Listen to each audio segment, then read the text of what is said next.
आज हम न्यूमेरिकल, जितने भी न्यूमेरिकल क्वेश्चंस आरबीडब्ल्यूएम से आते हैं ना गाइस एग्जाम में, उन सबको आज हम डिस्कस करने वाले हैं। तो आपको वरी नहीं करना है, एक सेकंड मुझे दे देंगे, ठीक है। तो वो सारे न्यूमेरिकल्स मैं आपको आज कराने वाली हूँ, तो रेडी हो जाइए। कुछ फॉर्मूला है, पहले मैं आपको फॉर्मूला दिखाऊंगी और उससे रिलेटेड मैं आपको न्यूमेरिकल्स के क्वेश्चंस आज सॉल्व कराने वाली हूँ। तो कुछ 19 न्यूमेरिकल्स है जो आज मैं लेकर के आई हूँ, तो थोड़ा सा लंबा सेशन होने वाला है, आपको रहना है सेशन में through out the entire session, live sessions में। और जो लोगों को भी न्यूमेरिकल से एग्जाम्स में क्वेश्चंस देखने को मिलेंगे, जरूर आप लोग मुझे आइएगा एग्जाम के बाद और मुझे बताइएगा। तो चलिए स्टार्ट करते हैं बिना किसी डिले के गाइस, क्वेश्चंस की तरफ चलते हैं। और उससे पहले जैसा कि मैंने आपको कहा कि मैं हर एक स्लाइड में आपको सबसे पहले फॉर्मूला दिखाऊंगी एंड देन उससे रिलेटेड हम यहाँ पर न्यूमेरिकल्स को सॉल्व करेंगे। तो यहाँ पर कुछ फॉर्मूला दिखाऊंगी और उससे रिलेटेड मैं एमसीक्यूज कराऊंगी। तो हर एक फॉर्मूला से रिलेटेड हेलो हेलो हेलो सभी को हेलो, चलिए बहुत अच्छा आप लोग आए। चलिए तो फॉर्मूला देखेंगे और फॉर्मूला से रिलेटेड न्यूमेरिकल्स करेंगे। तो चलिए फटाफट लेवल्स ऑफ प्रॉफिटेबिलिटी का फॉर्मूला देख लेते हैं फटाफट से, और इससे रिलेटेड मैं आपको एमसीक्यूज भी कराऊंगी, सॉरी न्यूमेरिकल्स भी होंगे यहाँ पे, ठीक है। तो जैसे ग्रॉस प्रॉफिट है, ऑपरेटिंग प्रॉफिट है एंड नेट प्रॉफिट है, तीनों का फॉर्मूला यहाँ पर गाइस लिखा हुआ है स्क्रीन पे। तो ग्रॉस प्रॉफिट क्या होता है, जो भी आपका रेवेन्यू होता है उसमें से अगर मैं कॉक्स को माइनस करती हूँ तो ग्रॉस प्रॉफिट होता है। ऑपरेटिंग प्रॉफिट क्या होता है, ग्रॉस प्रॉफिट में से ऑपरेटिंग एक्सपेंसेस या selling general and administrative cost को अगर माइनस करते हो तो आपका ऑपरेटिंग प्रॉफिट होता है। एंड नेट प्रॉफिट में क्या होता है, ऑपरेटिंग प्रॉफिट में से अगर मैं माइनस कर दूं इंटरेस्ट एक्सपेंसेस और जितने भी टैक्सेस हैं प्लस अदर कंपोनेंट्स, तो आपका नेट प्रॉफिट होता है, ठीक है। इसके अलावा एक आपका और फॉर्मूला होता है जिसको हम प्रॉफिट मार्जिन बोलते हैं। तो एग्जाम में आपको प्रॉफिट मार्जिन से भी क्वेश्चंस देखने को मिलता है, तो फॉर्मूला आपको याद होना चाहिए कि प्रॉफिट मार्जिन कैसे निकालते हैं। Profit divided by sales multiply by 100 is your profit margin, ठीक है। चलिए क्वेश्चंस की तरफ चलते हैं। आई होप ये फॉर्मूला आपको याद हो गया होगा, नहीं हुआ है तो स्क्रीनशॉट ले लेंगे गाइस। इसका पीडीएफ भी मैं दूंगी फॉर प्रैक्टिस, तो आपको वरी नहीं करना है, प्रैक्टिस के लिए इसका पीडीएफ मैं आपको दे दूंगी। तो स्क्रीनशॉट्स वगैरह लेने की रिक्वायरमेंट आज नहीं है आप लोगों को। क्वेश्चंस पढ़िए, क्वेश्चन नंबर 1 आपके स्क्रीन पे दिख रहा होगा, और ये अब देखो ना 3 बार आपके एग्जाम्स में क्वेश्चंस पूछे गए हैं। तो चलिए इसको सबसे पहले क्वेश्चंस को पढ़ते हैं guys. A company has an operating profit of ₹5 lakh and the interest and taxes of ₹1 lakh and the total sales is ₹20 lakh. What is this net profit margin? Net profit margin पूछ रहा है guys. अब net profit margin निकालने से पहले मुझे सबसे पहले पता होना चाहिए कि नेट प्रॉफिट कितना होता है, क्योंकि इसके लिए नेट प्रॉफिट के मार्जिन का फॉर्मूला का मतलब हो गया जो भी आपका नेट प्रॉफिट है डिवाइडेड बाय आपके टोटल सेल्स होते हैं एंड मल्टीप्लाई बाय 100 होता है, राइट। यही फॉर्मूला है ना आपका। तो आपके इस क्वेश्चन में नेट प्रॉफिट तो नहीं दिया हुआ है, लेकिन आपको पता है कि नेट प्रॉफिट निकालते कैसे हैं। क्या होता है फॉर्मूला, तो जो भी आपका ऑपरेटिंग प्रॉफिट है, ठीक है, उसमें से आप माइनस कर दो जो भी आपके इंटरेस्ट एंड टैक्सेस है, तो कितना हो जाएगा। तो अगर नेट प्रॉफिट यहाँ पे निकालोगे तो 4 लाख का आपका नेट प्रॉफिट हो जाएगा। तो डाल दो यहाँ पे फॉर्मूला में 4 लाख आपका नेट प्रॉफिट हो गया, और टोटल सेल्स ऑलरेडी आपको 20 लाख का दिया हुआ है, मल्टीप्लाई कर देंगे हम इसको 100 से, ठीक है। तो जब इसको आप सॉल्व करोगे तो कितना निकल के आएगा गाइस, इसको सॉल्व कर लो, यहीं पे कर लो भाई। 20% is the correct answer, option C is the correct answer. बताइए यहां तक किसी को कोई दिक्कत है? नहीं होगी, कोई डाउट नहीं होगा, कोई दिक्कत नहीं होगी, ठीक है। तो यहां पर ऑप्शन सी करेक्ट आंसर हो जाएगा। इसका एक्सप्लेनेशंस गाइस यहाँ पर आपके स्क्रीन पे है, तो आपको प्रैक्टिस करने के लिए मैंने एक्सप्लेनेशंस भी प्रोवाइड किया है, पीडीएफ दे दूंगी, आप वहां से आप लोग एक बार प्रैक्टिस कर लीजिएगा। आपको मैं बता दूं कि आपके जो जैब एग्जाम्स है उसमें आप कैलकुलेटर लेके जा सकते हो, सिंपल कैलकुलेटर होगा, साइंटिफिक कैलकुलेटर आपको लेकर के नहीं जाना है। यानी कि 4 ऑपरेशंस आप कर सकते हो, प्लस माइनस मल्टीप्लाई और डिवीजन, तो वही आपका नॉर्मल वाला बेसिक सा कैलकुलेटर होगा। चलिए नेक्स्ट क्वेश्चन की तरफ चलते हैं। A company x has a gross profit of ₹30 lakhs and the sales of ₹80 lakhs. What is the gross profit margin? October 2023 gross profit margin पूछ रहा है गाइस। तो सबसे पहले ग्रॉस प्रॉफिट मार्जिन, जब भी इस तरीके के क्वेश्चंस आते हैं ना, तो सबसे पहले आपके दिमाग में क्या क्लिक करना चाहिए, फॉर्मूला क्लिक करना चाहिए। तो ग्रॉस प्रॉफिट मार्जिन का फॉर्मूला क्या होता है, जो भी आपका ग्रॉस प्रॉफिट होता है divided by total sales and multiply कर देंगे हम इसको 100 से, राइट। ये आपका फॉर्मूला होता है। अब आप देखेंगे कि क्या क्या आपको डेटा में प्रोवाइड किया हुआ है। तो आपके डेटा में ना यहाँ पर ग्रॉस प्रॉफिट ऑलरेडी प्रोवाइड किया हुआ है 30 लाख का, और टोटल सेल्स दिया हुआ है 80 लाख का, यानी कि आपको ऑलरेडी ये दिया हुआ है, तो ग्रॉस प्रॉफिट निकालने का जरूरत नहीं है। लेकिन अगर नहीं दिया होता उस केस में क्या करते आप, ग्रॉस प्रॉफिट का फॉर्मूला लगाते। क्या होता है, तो आपको फॉर्मूला भी पता होना चाहिए, जो भी रेवेन्यू होता है उसमें से अगर आप कॉक्स को माइनस कर दोगे तो आपका ग्रॉस प्रॉफिट निकल के आ जाएगा, राइट। यही होता है ना फॉर्मूला। चलिए तो यहां पर आपको दे रखा है 30 लाख, 30 लाख को डिवाइड कर दो आप 80 लाख से और मल्टीप्लाई कर दो इसको 100 से, तो आपका क्या निकल के आ जाएगा गाइस? ग्रॉस प्रॉफिट मार्जिन निकल के आ जाएगा। जब आप इसको कैलकुलेट करोगे ना तो इसका 37.5% के करीब आपको आंसर्स निकल के आएगा। तो ऑप्शन बी यहाँ पे क्या हो जाएगा गाइस? करेक्ट आंसर हो जाएगा। कैलकुलेटर की मदद से आप लोग कैलकुलेट करेंगे। Very nice Pradeep, very nice. ठीक है, तो आपका 37.5 इज द करेक्ट आंसर। चलिए, एक्सप्लेनेशंस दिया हुआ है, आप लोग एक्सप्लेनेशंस से ही प्रैक्टिस कीजिएगा क्वेश्चंस को। चलिए क्वेश्चन नंबर 3 की तरफ चलते हैं। A bank gross profit for the financial year is ₹50 lakh. ठीक है, ग्रॉस प्रॉफिट दिया हुआ है and it's operating expenses. Guys operating expenses क्या है? Selling general and administrative cost भी दिया हुआ है। कितना है वो? 20 लाख का है। आपसे ऑपरेटिंग प्रॉफिट पूछा है, यहां ना तो आपको ऑपरेटिंग प्रॉफिट मार्जिन पूछा है ना कुछ अलग तरीके का क्वेश्चन। क्वेश्चन क्या है? Operating profit. एकदम सीधा सा आपको यहां पर फॉर्मूला बेस्ड क्वेश्चन पूछ दिया है। तो ऑपरेटिंग प्रॉफिट कैसे निकलता है गाइस? अगर मुझे ऑपरेटिंग प्रॉफिट निकालना होगा तो जो भी मेरा ग्रॉस प्रॉफिट होगा उसमें से अगर मैं माइनस कर दूंगी जो भी मेरे ऑपरेटिंग एक्सपेंसेस है, यानी कि SG&A। ठीक है, लिख सकती हूँ ना मैं इसको ऐसे। ठीक है, तो इसको अगर हम माइनस कर देंगे तो मेरा क्या निकल के आ जाएगा? ऑपरेटिंग प्रॉफिट, और यही होगा मेरा करेक्ट आंसर। तो 50 लाख में से 20 लाख को माइनस कर दीजिए, कितना आएगा? अगर मैं 50 लाख में से 20 लाख को माइनस कर दूंगी तो इसमें तो कैलकुलेटर की भी जरूरत नहीं है, 30 lakh is the correct answer. तो कौन सा करेक्ट आंसर हो जाएगा? Option number A is the correct answer. ठीक है, इजी गोइंग, इजी क्वेश्चंस, आसान आसान क्वेश्चंस। चलिए आगे चलिए। एक है आपका ट्रेडिशनल मेजर्स ऑफ प्रॉफिटेबिलिटी, जिसमें आपको दो तरीके के जो है ट्रेडिशनल मेजर्स देखने को मिलते हैं। एक होता है रिटर्न ऑन एसेट और दूसरा होता है रिटर्न ऑन इक्विटी। सबसे पहले फॉर्मूला देखिए ताकि आपको फॉर्मूला रिवाइज हो जाए, देन हम न्यूमेरिकल की तरफ चलेंगे। तो फॉर्मूला क्या कहता है आपका रिटर्न ऑन एसेट का? तो रिटर्न ऑन एसेट का दो फॉर्मूला आता है गाइस, और दोनों पे मैं आज आपको न्यूमेरिकल कराने वाली हूँ। पहला फॉर्मूला क्या होता है? Fee income plus net interest income minus operating cost divided by average total assets. ठीक है, ये एक पहला फॉर्मूला है, इस पे भी आपको न्यूमेरिकल पूछा जा सकता है। और दूसरा एक फॉर्मूला होता है इसका net income divided by average total assets. ठीक है, ये एक फॉर्मूला है, याद रखिएगा इसको। चलिए दूसरा फॉर्मूला दिखाती हूँ रिटर्न ऑन इक्विटी का। तो रिटर्न ऑन इक्विटी का क्या फॉर्मूला होता है, इस पे भी हम न्यूमेरिकल सॉल्व करेंगे। तो रिटर्न ऑन इक्विटी का फॉर्मूला होता है जो भी आपका नेट इनकम होता है उसको जब आप बैंक कैपिटल से डिवाइड करते हो तो आपका रिटर्न ऑन इक्विटी निकल के आता है। रिटर्न ऑन इक्विटी हमेशा रिटर्न ऑन एसेट और लिवरेज रेशियो पे जो है डिपेंडेंट होता है। ठीक है, तो ये चीज भी आपको याद रखना है, कॉन्सेप्ट्स भी याद रखने हैं गाइस। तो देखिए मैं आपको न्यूमेरिकल्स ऐसे सॉल्व करा रही हूँ जिसमें आपको कॉन्सेप्ट्स भी समझ में आएगा, न्यूमेरिकल्स के फॉर्मूला भी समझ में आएंगे कि और आप इजिली इसको सॉल्व भी कर पाओगे। तो चले क्वेश्चंस की तरफ आइए। क्वेश्चन नंबर 4 देखिए। A bank has a fee income of ₹3 lakh, net interest income of ₹5 lakh and the operating cost of ₹4 lakh. If the average total assets are ₹60 lakh, what is the return on asset? Exam में आया हुआ question है, अक्टूबर 2023 में guys ये question आया था। तो सबसे पहला काम मेरा क्या होगा कि मैं रिटर्न ऑन एसेट का फॉर्मूला लिखूंगी। तो रिटर्न ऑन एसेट का फॉर्मूला क्या होता है? जो भी आपका फी इनकम है गाइस, ठीक है, फी इनकम, उसमें से आपको माइनस कर देना है नेट इंटरेस्ट इनकम और माइनस कर देना है उसमें से ऑपरेटिंग कॉस्ट, ऑपरेटिंग कॉस्ट, और इसको हम क्या करेंगे? डिवाइड कर देंगे। तो किससे डिवाइड करोगे गाइस? तो एवरेज टोटल एसेट से। यही है ना फॉर्मूला। अब मैं बार बार फॉर्मूला इसलिए लिखूंगी ताकि आपको फॉर्मूला भी याद हो जाए। ठीक है, तो अब मेरे पास फी इनकम दे रखा है, कितना है? 3 लाख का मेरा फी इनकम है। माइनस करेंगे हम नेट इंटरेस्ट इनकम, माइनस ही था ना, एक बार मैं पीछे चलती हूँ, एक बार फॉर्मूला देखते हैं, क्योंकि आप लोग तो फॉर्मूला भी नहीं बताओगे। सॉरी, प्लस है, माय मिस्टेक गाइज, फॉर्मूला यहाँ पे प्लस कीजिए, माइनस नहीं है, वही मैं सोचू, मुझसे गलती हो गई। ठीक है, तो नेट इनकम जो भी आपका फी इनकम है, जब हम उसमें प्लस करेंगे नेट इंटरेस्ट इनकम, तो प्लस कर दो ना, नेट इंटरेस्ट इनकम कितने का है? 5 लाख का है, तो प्लस कर दिया, दोनों मिला के कितना हुआ? 8 लाख हुआ। माइनस करना है ऑपरेटिंग कॉस्ट को, ऑपरेटिंग कॉस्ट कितने का है? 4 लाख का है। तो 8 लाख में से अगर 4 लाख को माइनस करोगे तो बचेगा कितना? 4 लाख। अब इस 4 लाख को हम क्या करेंगे? डिवाइड करेंगे एवरेज टोटल एसेट से। एवरेज टोटल एसेट्स कितना दिया हुआ है? 60 लाख का आपको दिया हुआ है, और मल्टीप्लाई कर दोगे इसको 100 में, क्योंकि परसेंटेज में है आपका आंसर, राइट। तो जब आप इसको सॉल्व करोगे ना तो कुछ पॉइंट में आने वाला है गाइस। तो क्या आएगा यहाँ पे पॉइंट में? तो 6.66% समथिंग आपको आने वाला है। तो कहां पे दिख रहा है आपको? ऑप्शन नंबर सी में आपको आंसर दिख रहा है। तो option C is the correct answer of this question.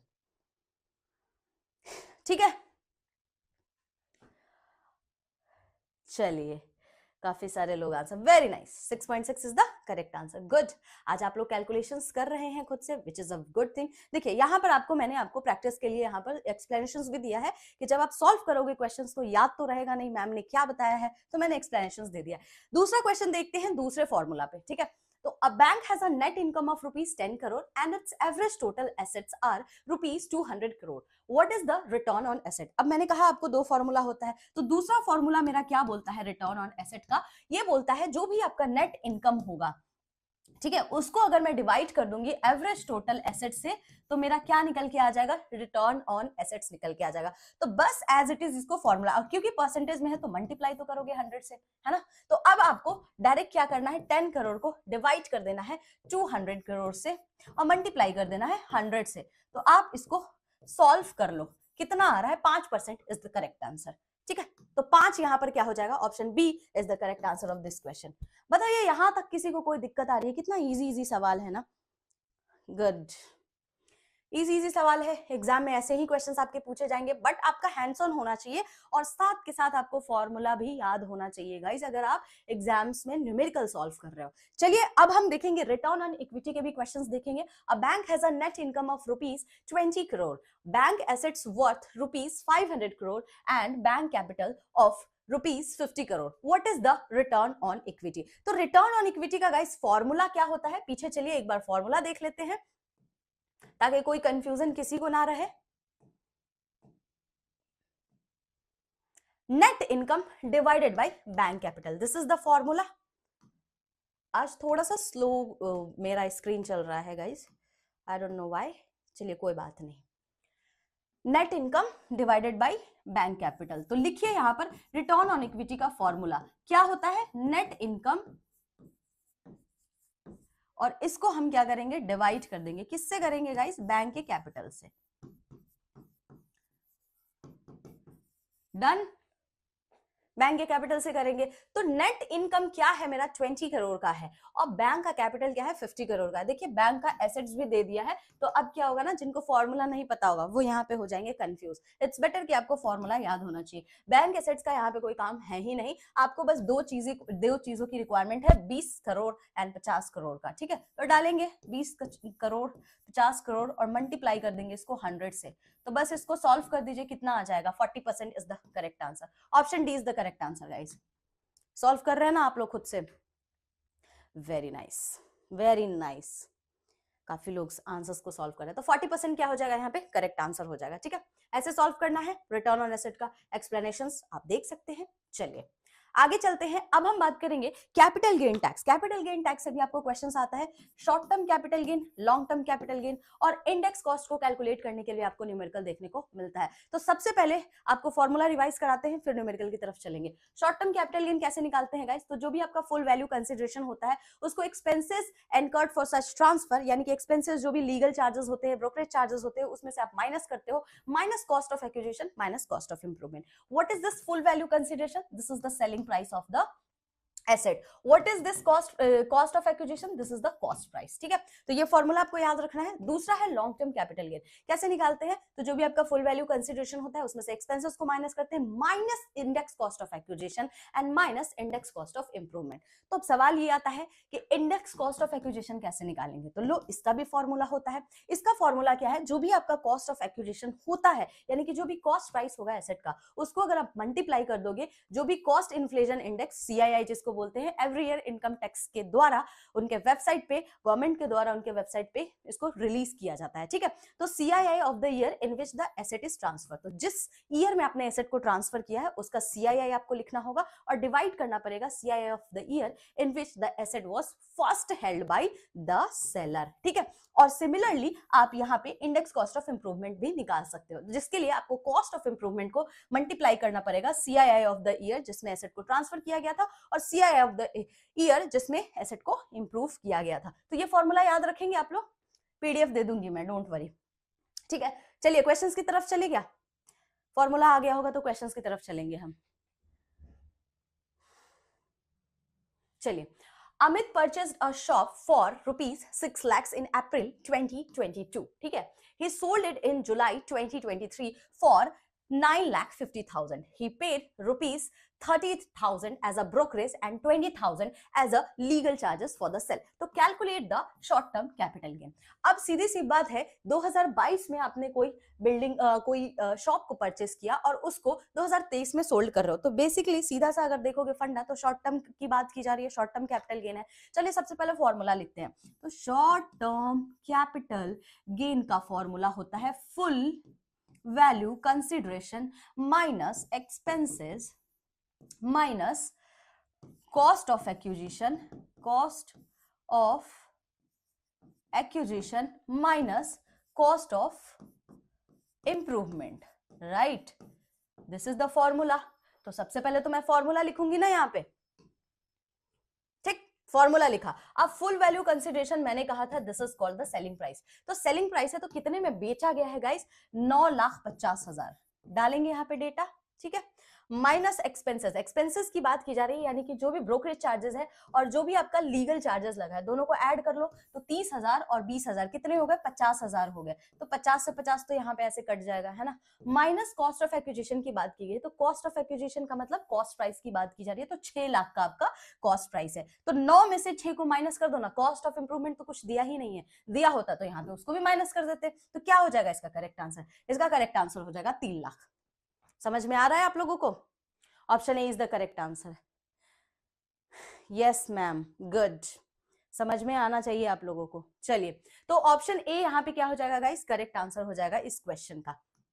देखिए आप यहाँ पर देख सकते हैं, मैंने यहाँ पर आपको फॉर्मूला के साथ बता दिया है एक्सप्लेनेशन. नेक्स्ट क्वेश्चन की तरफ चलेंगे. क्वेश्चन है आपको, if the cost inflation index CII दिया हुआ है of the year of the purchase, जिस ईयर में आपने परचेज किया था कोई भी अपने वैल्यूएबल आइटम को अगर परचेज किया है तो उसका CII है 167 and the CII of the year of the sale, जिस ईयर में आपने सेल किया है, ट्रांसफर किया है अपनी प्रॉपर्टी को, 348 दिया हुआ है. The index cost of a property bought for ₹10 lakh is. तो आपसे यहाँ पे क्या पूछ रहा है, बेसिकली आपसे इंडेक्स कॉस्ट ऑफ एक्विजिशन ही तो पूछ रहा है. इंडेक्स कॉस्ट ऑफ एक्विजिशन सवाल तो यही पूछ रहा है.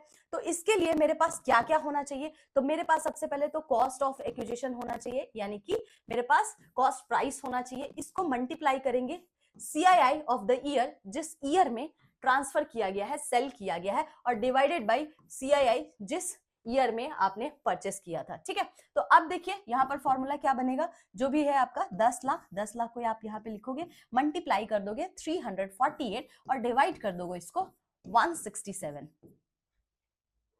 कैलकुलेट कीजिए क्या आ जाएगा करेक्ट आंसर. इसको जब आप कैलकुलेट करोगे तो इसका करेक्ट आंसर आ जाएगा 20,83,000. ठीक है, कैलकुलेटर की मदद से कैलकुलेट कीजिएगा, it's better for you guys कि कैलकुलेटर उठा के कैलकुलेट करना स्टार्ट कर दीजिए. ठीक है, आप यहां से देख भी सकते हैं. चलिए आगे चले, नेक्स्ट क्वेश्चन की तरफ चलिए. एक और क्वेश्चन करेंगे यहाँ पे, लॉन्ग टर्म कैपिटल गेन से रिलेटेड क्वेश्चन है. Ramesh sold his property for ₹50 lakh. He had purchased it 10 years ago for ₹20 lakh. तो 10 years ago का बात कर रहा है, more than 2 years, more than 3 years हो जाएगा प्रॉपर्टी, तो सीधी सी बात है लॉन्ग टर्म कैपिटल गेन में जाएगा. तो सवाल तो वही है. चलिए, the index cost of acquisition is calculated at 35 lakh, यानी कि इंडेक्स कॉस्ट ऑफ कैलकुलेशन भी आपको दिया हुआ है, आपको कैलकुलेट करने की जरूरत नहीं है यहाँ पे. ठीक है, he spent ₹2 lakh as expenses for the transfer. What is his long term capital gain? बहुत आसान क्वेश्चन है, लॉन्ग टर्म कैपिटल गेन. चलिए फॉर्मूला लिखेंगे यहाँ पे, फुल वैल्यू कंसिडरेशन माइनस जो भी आपके एक्सपेंसेस होते हैं, minus index cost of acquisition, index cost of acquisition minus index cost of improvement,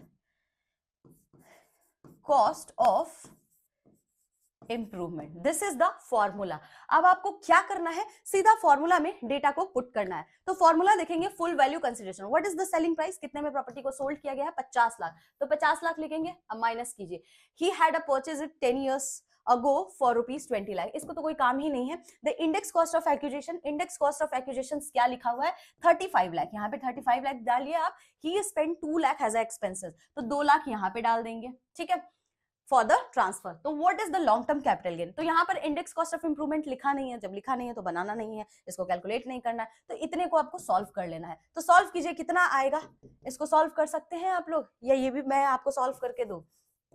कितना आ जाएगा, कैलकुलेट कीजिए इसको। इसका करेक्ट आंसर आ जाएगा ऑप्शन नंबर बी, 13। ठीक है, 13 is the 13 lakh is the correct answer.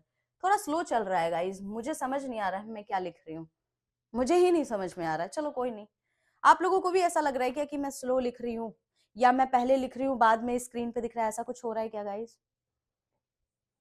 चलो कोई ना, ठीक है, 13 lakh is the correct answer. Good good good Bipin, very nice answers आप लोग करेक्ट कर रहे हैं। और कुछ लोग तो गलत आंसर कर, कैलकुलेटर की मदद से कैलकुलेट करना है, उसमें भी आप लोग गलत आंसर्स कैसे कर सकते हो? कैलकुलेटर दिया गया है आप लोगों को एग्जाम्स में, you can use calculator as well. ठीक है, चलिए ईएमआई पे भी क्वेश्चन पूछा जाता है, चलिए फटाफट से ईएमआई के क्वेश्चंस को देखेंगे। तो सबसे पहले यहाँ पे हम फॉर्मूला देखेंगे ईएमआई का, ठीक है ना। चलिए, ईएमआई कैसे निकाला जाता है, अगर आपसे एग्जाम में पूछा जाता है तो जो भी प्रिंसिपल होता है उसको मल्टीप्लाई करते हैं रेट ऑफ इंटरेस्ट से, उसको मल्टीप्लाई करते हैं 1 प्लस रेट ऑफ इंटरेस्ट, और इसमें पावर n जाता है, n is the number of tenure. ठीक है, divided by 1 plus rate of interest, इस पर पावर जाएगा number of tenure -1। This is the formula, याद कर लो, कहीं भी चिपका लो, क्योंकि एग्जाम में तो क्वेश्चन आने वाला है। ठीक है, और एग्जाम में क्वेश्चन आएगा तो फिर आप लोग फुल स्टॉप लगा दोगे यहाँ पे, तो इससे बेटर है कि आप लोग ईएमआई के फॉर्मूला को याद करें। चलिए यहाँ पर क्वेश्चंस करते हैं। देखिए, सबसे पहले तो एक दो चीजें यहीं पे समझ लीजिए, कभी भी ईएमआई का क्वेश्चन पूछा जाता है, ठीक है, और एग्जाम में अगर आपके एनुअली इंटरेस्ट रेट लिखा हुआ है, ठीक है, एनुअल का मतलब क्या हुआ, साल की बात की जा रही है ना, तो जब एनुअल इंटरेस्ट रेट लिखा हुआ है तो उसको, जैसे मान लो 10% एनुअली लिखा हुआ है, तो सबसे पहले इसको मंथली में कन्वर्ट करेंगे, क्योंकि ईएमआई का फुल फॉर्म क्या होता है, इक्वेटेड मंथली इंस्टॉलमेंट। तो हम लोग मंथली इंस्टॉलमेंट निकाल रहे हैं, तो आप जो रेट होता है ना उसको हमेशा हम डिवाइड करते हैं 12 से। ठीक है, 12 मल्टीप्लाई बाय 100 कर देंगे। अगर यहीं पे टेन्योर की बात कर रहा है तो टेन्योर अगर 2 इयर्स लिखा है, तो इयर्स लिखा है तो इसको मंथ में कन्वर्ट करेंगे ना, तो मंथ में कैसे कन्वर्ट करोगे, 2 को मल्टीप्लाई कर देंगे हम 12 से, यानी कि टेन्योर को हमेशा 12 से मल्टीप्लाई करेंगे मंथ में कन्वर्ट करने के लिए। ठीक है, तो 24 महीना हो जाएगा ये, राइट। और अगर रेट ऑफ इंटरेस्ट हमेशा एनुअल में है तो उस केस में क्या करेंगे, डिवाइड कर देंगे 12 से, अगर मुझे मंथली में निकालना है। ये बेसिक सा लॉजिक समझ में आया आप लोगों को? तो चलिए अब यहाँ पे क्वेश्चंस करते हैं। Yes ma'am, okay okay good. तो चलिए इस लॉजिक को समझते हुए क्वेश्चन की तरफ चलते हैं। A customer takes a loan of rupees 5 lakh at 10% per annum। ध्यान दीजिएगा, पर एनम लिखा हुआ है। अब इतना एक्साइटेड होकर के ना बस 10% पे ही चले जाना और सॉल्व करके आ जाना, ऐसा नहीं करना है। इसको पहले हम कन्वर्ट करेंगे मंथ में। ठीक है, इंटरेस्ट फॉर 36 मंथ, देखो ये तो आपको 36 मंथ में दे दिया है, तो what will be the EMI.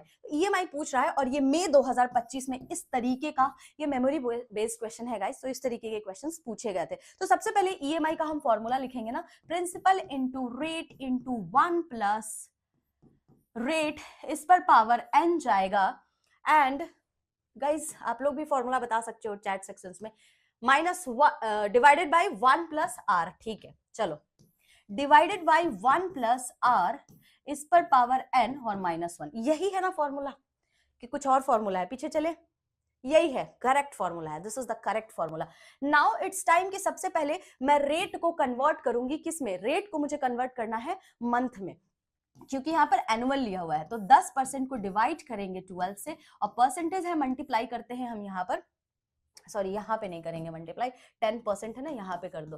ठीक है, तो यहाँ पर जब हम मल्टीप्लाई करेंगे ना, इसको इरेज ही कर देती हूँ, वरना आप लोग कहोगे मैम आपने तो गलत ही बता दिया है सब कुछ, ऐसा नहीं होना चाहिए। अब जब आप इसको कैलकुलेट करोगे कैलकुलेटर की मदद से, तो 0.0083 समथिंग आएगा। ऑलरेडी मैंने आप लोगों के लिए कैलकुलेट करके रख लिया है गाइस, ठीक है, तो आप लोग कैलकुलेट कर लेना। अब मुझे क्या करना है, मुझे रेट भी मंथ में मिल गया, ठीक है, मेरे पास टेन्योर भी 36 महीना लिखा हुआ है, 36 मंथ में है। अब मेरे पास फॉर्मूला लिखा हुआ है, मैंने क्या करना है, पूरा डेटा पुट कर देना है, यानी कि प्रिंसिपल की जगह पे मैं 5 लाख लिखूंगी। ठीक है, 5 लाख, इसको मैं मल्टीप्लाई कर दूंगी 0.0083 से, और इसको मैं मल्टीप्लाई कर दूंगी 1.0083, और इस पे पावर 36 महीना जाएगा, जाएगा या नहीं जाएगा, इसको ऐसे लिख लेते हैं। ठीक है, और डिवाइड कर देंगे यहां पर 1.0083 डिवाइडेड बाई पावर जाएगा सॉरी 36 और -1। कैलकुलेटर की मदद से कैलकुलेट कर लेना इसको। क्या करना है, कैलकुलेटर की मदद से इसको कैलकुलेट कीजिए और जो कैलकुलेशंस करके आएगा वही आपका ईएमआई होगा, वही आपका करेक्ट आंसर होगा। तो इस तरीके के भी क्वेश्चंस पूछे गए थे, कैलकुलेट करोगे तो कितना आएगा 16,137। इसको कैलकुलेट करना है। करेक्ट, करेक्ट है ना। चलिए तो इसको कैलकुलेट करना है गाइस, तो इस तरीके से आप कैलकुलेट कर सकते हो इसको। चलिए एक और ईएमआई का क्वेश्चन करेंगे। यहां पर आप देख सकते हो मैंने आपके लिए कैलकुलेशंस के स्क्रीनशॉट लगा दिए हैं, ठीक है। चलिए नेक्स्ट एक और क्वेश्चन करते हैं। A customer takes a loan of ₹2 lakh at an annual interest rate of 12% for a tenure of 2 years। अच्छा मैंने ना यहाँ पे आप लोगों के लिए 24 महीने तो लिख दिए, मान लो ये 24 महीने लिखा ही नहीं होता, अब आपको क्वेश्चन दिया होता कि एनुअल इंटरेस्ट रेट भी 12% का दिया हुआ है और टेन्योर 2 साल का दिया हुआ है, what will be the EMI, यानी what will be the EMI the customer has to pay. सबसे पहला काम ईएमआई के क्वेश्चंस में इंटरेस्ट रेट को कन्वर्ट करना है, किसमें, मंथ में। 12 है गाइज, 12 है, यही है ना। तो अब आप इसको क्या करोगे, और 12 ये परसेंट में था, ठीक। तो अब आप इसको क्या करो, डिवाइड करो, डिवाइड करोगे कितना आ जाएगा, तो ये परसेंट है तो परसेंट को इसको कन्वर्ट कर लो ना, 1/100 हो जाएगा। परसेंट को अगर कन्वर्ट करते हो तो 12 से 12 कट जाएगा तो 0.01, ये आपका रेट हो गया।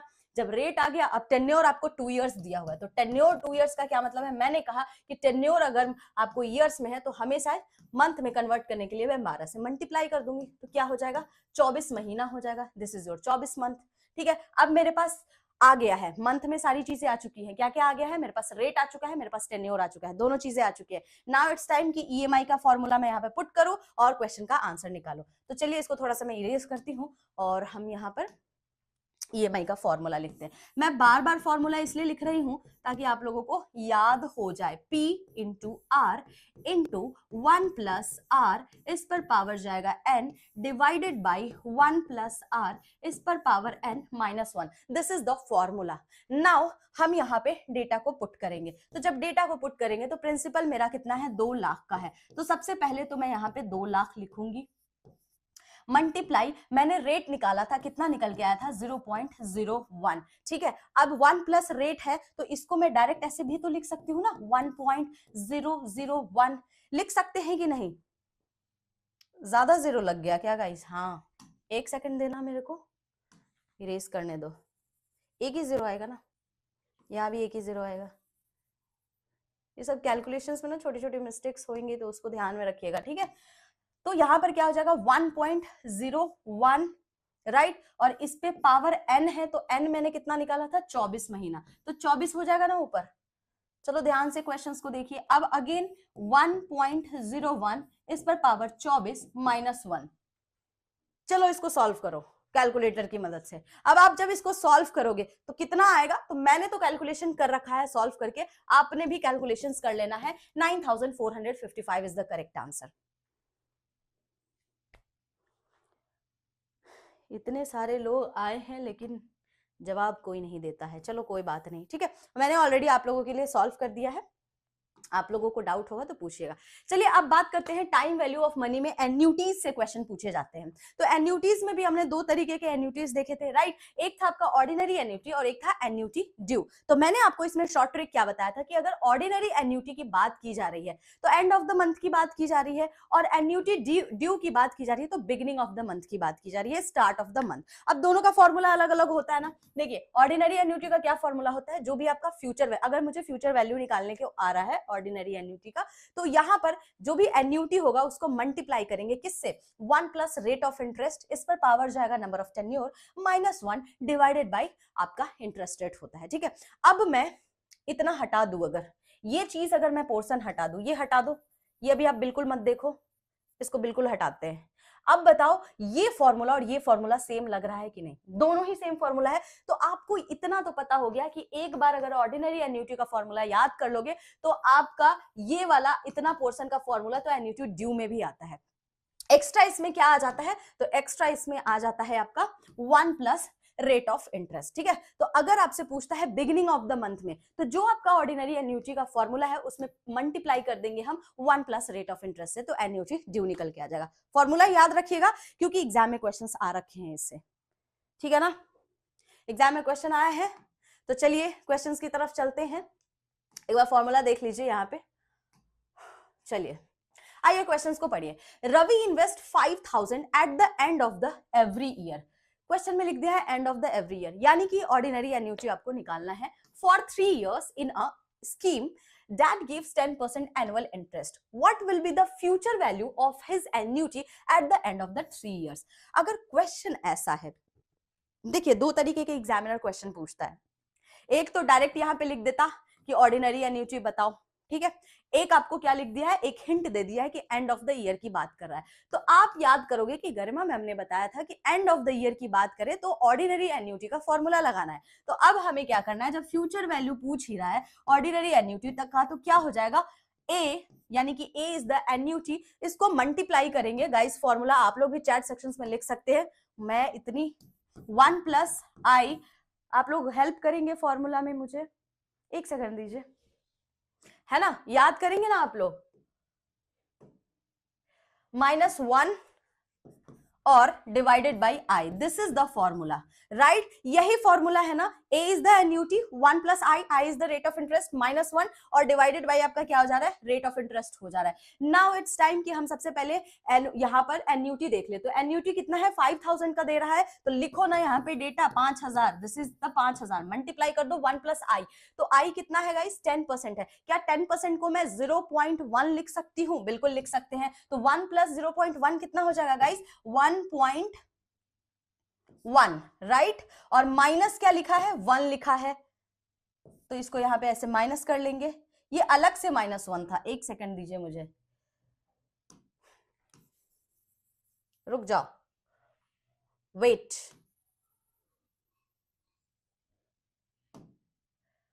हाँ चलिए, तो यहां पर क्या हो जाएगा, 1 plus i is equals to, इसको क्या लिखेंगे 1.1, राइट। और डिवाइडेड बाई आई है, आई कितना है गाइस हमारा 0.1 और -1, यही फॉर्मूला है ना। अब इस फॉर्मूला को सॉल्व कर लो गाइस, तो सॉल्व करोगे तो कितना आएगा, आप अगर कैलकुलेटर की मदद से सॉल्व करोगे, तो मैंने तो सॉल्व करके रख लिया है, option B is the correct answer, 16,550 यहाँ पे आ जाएगा। तो ये बेसिक से आपको फॉर्मूला, गाइस फॉर्मूला ही याद रखना है, मेन आपका फॉर्मूला ही है। फॉर्मूला अगर भूल गए तो बड़ी मुश्किल है, ठीक है ना, ठीक है। हाँ, एन नंबर ऑफ टेन्योर भी था, तो नंबर ऑफ टेन्योर आप डालेंगे, 3 साल नंबर ऑफ टेन्योर था, तो उसको आप सॉल्व कीजिएगा तो आपका करेक्ट आंसर आ जाएगा। इस पे पावर एन था ना, तो इस पे भी पावर जाएगा 3। आप लोगों में से किसी ने फॉर्मूला नहीं बताया, वेरी बैड। हाँ गुड प्रदीप, आंसर करेक्ट है, ठीक है ठीक है ठीक है। हाँ, तो फॉर्मूला आप लोगों को याद रखना है और फॉर्मूला के हिसाब से आपको कैलकुलेट करना है, जैसे कि यहाँ पे मैंने आपको दिखा दिया है, देखिए, है ना। तो ऐसे आपको सॉल्व कर लेना है। चलिए, समझ में आ रहा है। चलिए नेक्स्ट क्वेश्चन की तरफ चलते हैं। What is the future value of the annuity due if ₹1000 is deposited at the beginning. Beginning बोल दिया है, बिगिनिंग का मतलब है एन्युटी ड्यू पूछा जा रहा है। तो मुझे ऑर्डिनरी एन्युटी का फॉर्मूला तो पता ही है, तो मैं यहां पर अगर मुझे फ्यूचर वैल्यू एन्युटी ड्यू का निकालना होगा, तो मेरे पास है annuity multiply by 1 plus r, इस पे पावर जाएगा एन, आर लिखो आई लिखो, बात बराबर है, -1 और डिवाइडेड बाई ये 1 है, ठीक है, और डिवाइडेड बाई क्या है, आर है, ठीक है। R i, r is equals to i, मैं यहाँ पे लिख देती हूँ, वरना आप कहोगे कि मैम फॉर्मूला आपने बताया कुछ और डाल कुछ और रहे हो, ठीक है। तो दोनों ही सेम है, ठीक है। अब इसमें मुझे क्या करना है, एक और चीज ऐड ऑन करनी थी एन्युटी ड्यू के केस में। क्या ऐड ऑन करना था गाइस, तो 1 प्लस आर, यही एड ऑन करना था ना, बन गया एन्युटी ड्यू का फॉर्मूला। चलिए अब क्वेश्चंस की तरफ चलते हैं। क्वेश्चन पूछ रहा है कि फ्यूचर वैल्यू बताइए एन्युटी ड्यू का if ₹1000 is deposited at the beginning of each year for 5 years at an annual interest rate of 5%। तो अब क्या करना है, अब आप पूरा ही फॉर्मूला पे डाल दो सारी चीजें। अब जैसे 5% है तो 5% है तो 1.05 लिखेंगे, पावर 5 ईयर्स है तो 5 ईयर्स लिखो, -1 करो, डिवाइडेड बाय यहाँ पे कितना हो जाएगा 0.05 एंड मल्टीप्लाई बाय 1.05। ठीक है, इसको हम कर लेंगे कैलकुलेट। जैसे ही आप इसको कैलकुलेट करोगे, कैलकुलेट करने के बाद आपके पास आंसर आ जाएगा जो कि होगा 5801.91। तो परसेंटेज में आपको यहाँ पर, डेसिमल में सॉरी, यहाँ पर आपको देखने को मिलेगा। ठीक है, कभी कभी ना राउंड फिगर भी आता है गाइस। हाँ, गुड गुड गुड, कभी कभी राउंड फिगर में भी आपको आ सकता है, तो हो सकता है इसकी जगह ऐसे लिख के आ जाए 5802, तो वो भी करेक्ट ही होगा आंसर। ठीक है, राउंड फिगर में भी आ सकता है ना। चलिए ठीक है, तो कैसे सॉल्व करना है, फॉर्मूला आपकी स्क्रीन पे है। गुड, चलिए नेक्स्ट क्वेश्चन की तरफ चलते हैं।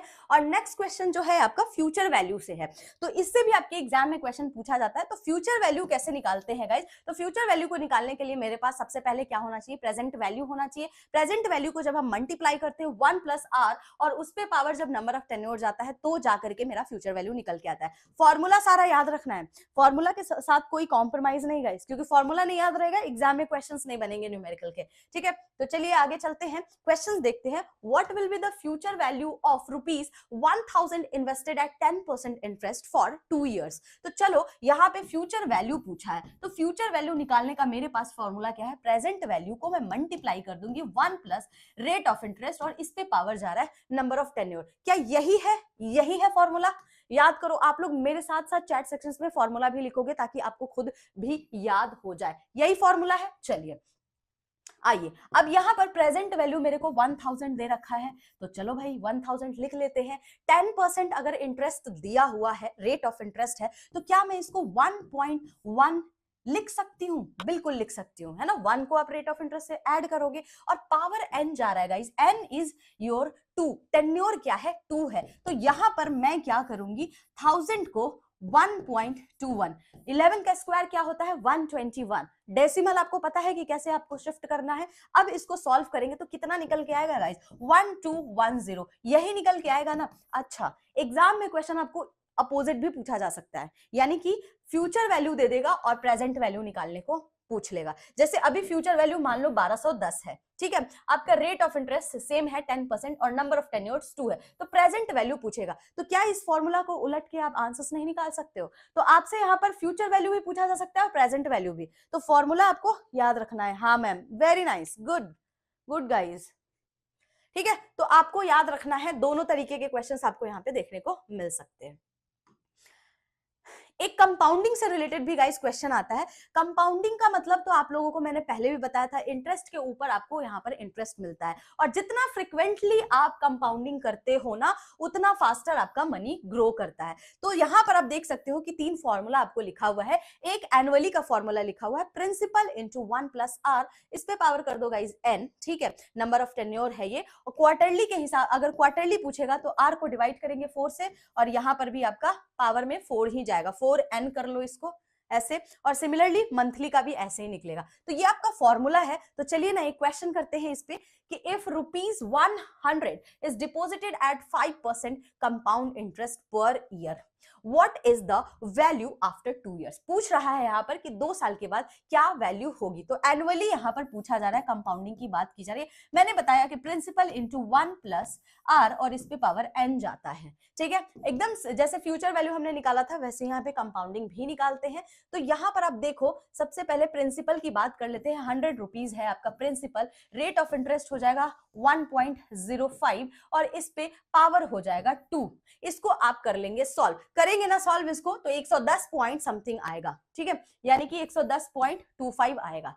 तो option C is the correct answer. अच्छा, आधा कैलकुलेट मत करना क्योंकि यहाँ ऑप्शन देखो 110 2 बार लिखा हुआ है लेकिन पॉइंट्स में फर्क है, तो इस तरीके से भी आपको कंफ्यूज किया जा सकता है एग्जामिनर के द्वारा। तो you can calculate properly calculator की मदद से। बाकी फॉर्मूला देखो, मैंने आपके लिए यहाँ भी कंपाउंडिंग का लिख दिया है एक्सप्लेनेशंस में और यहाँ पर आपको सॉल्व करके भी दिखा दिया है कि कैसे इसको सॉल्व करना है, ठीक है। रिवाइज करते जाइए सारी चीजों को, कम टाइम है आपके पास और क्वेश्चंस नंबर्स ज्यादा है। सिंकिंग फंड की बात कर लेते हैं गाइस। तो सिंकिंग फंड के भी आपके न्यूमेरिकल पूछे जाते हैं। तो सिंकिंग फंड, अगर एनुअल सिंकिंग फंड के बारे में अगर क्वेश्चन पूछता है कि कैसे निकाला जाता है, तो एनुअल सिंकिंग फंड को निकालने का भी फॉर्मूला होता है। जो भी आपका कैपिटल होता है उसमें आप मल्टीप्लाई कर देते हो जब सिंकिंग फंड फैक्टर से, तो आपका एनुअल सिंकिंग फंड निकल के आता है। ठीक है, अब सिंकिंग फंड फैक्टर कैसे निकालते हैं, सवाल तो ये भी हो सकता है। तो सिंकिंग फंड फैक्टर को निकालने का एक फॉर्मूला होता है जो आपकी स्क्रीन पे लिखा है। जो भी रेट ऑफ इंटरेस्ट होता है उसको हम डिवाइड करते हैं 1 प्लस आई, और उस पे पावर जाता है number of tenure -1। This is the formula of sinking fund factor. Guys ये फॉर्मूला याद रखिएगा। बहुत बार ऐसा होता है कि न्यूमेरिकल्स में मान लो आपको सिंकिंग फंड फैक्टर नहीं दिया है, ठीक है, और आपसे एनुअल सिंकिंग फंड पूछ रहा है, कैपिटल आपके पास है, तो आप सिंकिंग फंड फैक्टर निकाल सकते हो ना, अगर आपके पास नंबर ऑफ टेन्योर्स दिया हुआ है और रेट ऑफ इंटरेस्ट दिया हुआ है। जैसे यहां पर आप एग्जांपल देखो, ठीक है, जैसे मान लो कि कोई एक ऐसी बिल्डिंग है जो 25 साल के बाद उसको 15 लाख की रिक्वायरमेंट है, ठीक है, 15 लाख की रिक्वायरमेंट है, और जो रेट ऑफ इंटरेस्ट यहां पर कंपाउंडेड जा रहा है पर ईयर इज 5%। तो आप मुझे बताओ इसका सिंकिंग फंड फैक्टर क्या होगा। तो सिंकिंग फंड फैक्टर के लिए मेरे पास फॉर्मूला है। मैं क्या करूंगी, सिंकिंग फंड फैक्टर निकालूंगी जहां पे रेट ऑफ इंटरेस्ट इज 5%, यानी कि 0.05 है। इसको मैं डिवाइड कर दूंगी 1 प्लस 0.5, पावर चला जाएगा n। n क्या है गाइस, 25 साल है, और -1। अब मैं इसको सॉल्व करूंगी। जैसे ही आप इसको सॉल्व करोगे ना, तो यहां आप देख सकते हो सिंकिंग फंड फैक्टर आपको निकल के आ चुका है 0.021। ठीक है, तो अगर एग्जाम में क्वेश्चन पूछा जाएगा तो यहां से भी आप निकाल सकते हो अगर फॉर्मूला याद होगा। और अगर आपके एग्जाम में सिंकिंग फंड फैक्टर दे रखा है तो बस आपको ये बेसिक सा फॉर्मूला यूज करना है। तो चलिए क्वेश्चन बेसिक सा करेंगे इस पे, सिंकिंग फंड फैक्टर पे। पिछली बार भी मई 2025 में आपको क्वेश्चंस देखने को मिले थे। A property costing ₹15 lakh is to be replaced after 25 years if the sinking fund factor at 5% compound interest is 0.021। sinking fund factor आपको दे दिया है, ठीक है। तो the annual sinking fund amount to be set aside is, तो कितना हमको sinking fund में एनुअली पैसे रखने की रिक्वायरमेंट होगी। तो यही क्वेश्चन आपसे पूछा है। तो मुझे पता है कि एनुअल अगर मुझे सिंकिंग फंड निकालना है तो उसके लिए जो भी मेरे पास कैपिटल है उस कैपिटल को मुझे मल्टीप्लाई कर देना है किससे, सिंकिंग फंड फैक्टर से। नाउ कैपिटल क्या है आपका, 15 लाख का है, तो 15 लाख को आपको किससे मल्टीप्लाई करना पड़ेगा, 0.021। कैलकुलेटर की मदद से आप इसको कैलकुलेट करेंगे। जब आप इसको कैलकुलेट करोगे करेक्ट आंसर क्या आ जाएगा, 31,500। Option B is the correct answer. 1 PDF, yes correct Priya, 1 PDF for all formula. जितने भी आरबीडब्ल्यूएम में आपको फॉर्मूला बेस्ड क्वेश्चंस आते हैं या जितने भी न्यूमेरिकल्स पूछे जाएंगे ना गाइस, सब आपको मैं इस वीडियो में दे रही हूं। एक भी ऐसा फॉर्मूला नहीं है या एक भी ऐसा न्यूमेरिकल नहीं है जो आपको मैं फॉर्मूला पे सॉल्व नहीं करा रही हूं। बस इस पीडीएफ को एग्जाम से पहले जरूर हैंड्स ऑन करके जाइएगा। 110% आपको अच्छे मार्क्स, न्यूमेरिकल में तो आप 100% मार्क्स लेके आओगे, ठीक है ना। आइए देखिए, ठीक है, यहां पे मैंने सॉल्व कर दिया है। चलिए अब हम चलेंगे डिप्रिशिएशन पे। गाइस डिप्रिशिएशन से जब क्वेश्चन आया था तो पिछले साल, यानी पिछले साल नहीं, मई 2025 में काफी बैंकर्स घबरा गए थे क्योंकि पढ़ा नहीं था, या ऐसा समझ लो कि एडिशनल्स को हमने ज्यादा वैल्यू ही नहीं दिया था एग्जाम्स में। तो चलिए क्वेश्चंस देखेंगे। तो दो तरीके के मेथड्स होते हैं डिप्रिशिएशन के, एक स्ट्रेट लाइन मेथड होता है और एक रिटन डाउन मेथड होता है। तो दोनों पे ही, दोनों का पहले तो फॉर्मूला देख लो और दोनों पे मैं आपको एक न्यूमेरिकल कराने वाली हूँ, ठीक है। तो फॉर्मूला यहां पर देखेंगे कि स्ट्रेट लाइन मेथड्स का अगर आपको एग्जाम में क्वेश्चन पूछा जाता है तो एनुअल डिप्रिशिएशन अगर आपको निकालने को आता है तो कैसे निकलता है, C minus S divided by N. तो C क्या है, C is the original cost, इसको हम क्या बोलते हैं, ओरिजिनल कॉस्ट। S क्या हुआ, यहाँ पे सैल्वेज वैल्यू हुआ, यानी कि value eight the end of the life of that particular building, ठीक है। और N इज क्या है, नंबर ऑफ टेन्योर्स, ठीक है, बिल्डिंग की लाइफ का नंबर ऑफ टेन्योर्स इसको बोलते हैं, ठीक है। तो ये आपका फॉर्मूला होता है। एक और फॉर्मूला होता है, फॉर्मूला तो याद करना है आपको, रिटन डाउन मेथड का। तो रिटन डाउन मेथड से आपके एग्जाम में क्वेश्चन पूछा गया था, तो जो भी आपका ओरिजिनल कॉस्ट होता है उसको मल्टीप्लाई कर देते हैं 1 माइनस पी। पी क्या है गाइस, डिप्रिशिएशन रेट इसको बोलते हैं, और इस पे पावर जाएगा आपका N, N is the number of tenures, ठीक है। तो ये आपका रिटन डाउन का भी फॉर्मूला होता है। दोनों फॉर्मूला आपको याद कर लेना है, चिपका लेना है, जहां भी आपको लगाना है आप लगा लो, ठीक है। चलिए तो क्वेश्चन करेंगे सबसे पहले, अ building cost ₹20 lakh and its salvage value after 25 years is ₹2 lakh. Calculate the annual depreciation using a straight line method. Straight line method क्या होता है फॉर्मूला? तो जो भी ओरिजिनल कॉस्ट होता है उसको मैं माइनस करूंगी सैलवेज वैल्यू से, डिवाइड कर दूंगी इसको नंबर ऑफ ईयर्स से या नंबर ऑफ टेन्योर्स आप इसको बोल सकते हो। तो मेरे पास यहाँ पर बिल्डिंग की कॉस्ट क्या दी हुई है? 20 लाख की है, तो मैं यहाँ पे 20 लाख लिख सकती हूँ। देखो कितना बेसिक क्वेश्चन है। सैलवेज वैल्यू आपको कितनी दी हुई है? तो सैलवेज वैल्यू आपको 2 लाख की दे रखी है, तो 20 लाख में से गाइस 2 लाख माइनस कर दोगे, कितना बचेगा आपके पास? 18 लाख बचेगा ना, और डिवाइड कर देंगे इसको 25 साल से, ठीक है, 25 ईयर्स से, क्योंकि एन है। अब इसको आप कैलकुलेट करेंगे, यानी कि 18 लाख डिवाइडेड बाई 25 ईयर्स, ठीक है। तो अब इसको जब आप सॉल्व करोगे तो आपका यहाँ पर आंसर निकल के आएगा, आई गेस 72,000 इसका आएगा correct answer. Option C is the correct answer. Calculate करके आप लोग खुद से कैलकुलेटर की मदद से देख लेंगे, ठीक है ना। तो सबसे पहले आपको फॉर्मूला लिखना है, फॉर्मूला पे आपको सारे डेटा जो भी इस तरीके के न्यूमेरिकल पूछे जाएंगे तो आपको डेटा पुट करना है and then you are good to go. Calculator से कैलकुलेट कर लेना है, ठीक है। चलिए एक और करेंगे, रिटन डाउन मेथड का क्वेश्चन आपको पूछा गया था। देखो मैंने कहा था ना एग्जाम में आपको क्वेश्चंस पूछे गए हैं। अ मशीन कॉस्ट ₹1 लाख, ठीक है। Depreciation is charge at 10% per annum using the written down value method. What will be the value of the assets after 3 years? तो रिटन डाउन वैल्यू मेथड, तो जो भी मेरा ओरिजिनल कॉस्ट होगा उसको मैं मल्टीप्लाई कर दूंगी 1 माइनस जो भी डिप्रिशिएशन रेट परसेंट है और इस पे पावर जाएगा n। यही फॉर्मूला है, हाँ या ना? चैट सेक्शंस में बताएंगे आप लोग। एक बार मैं पीछे रिकन्फर्म भी कर लेती हूं।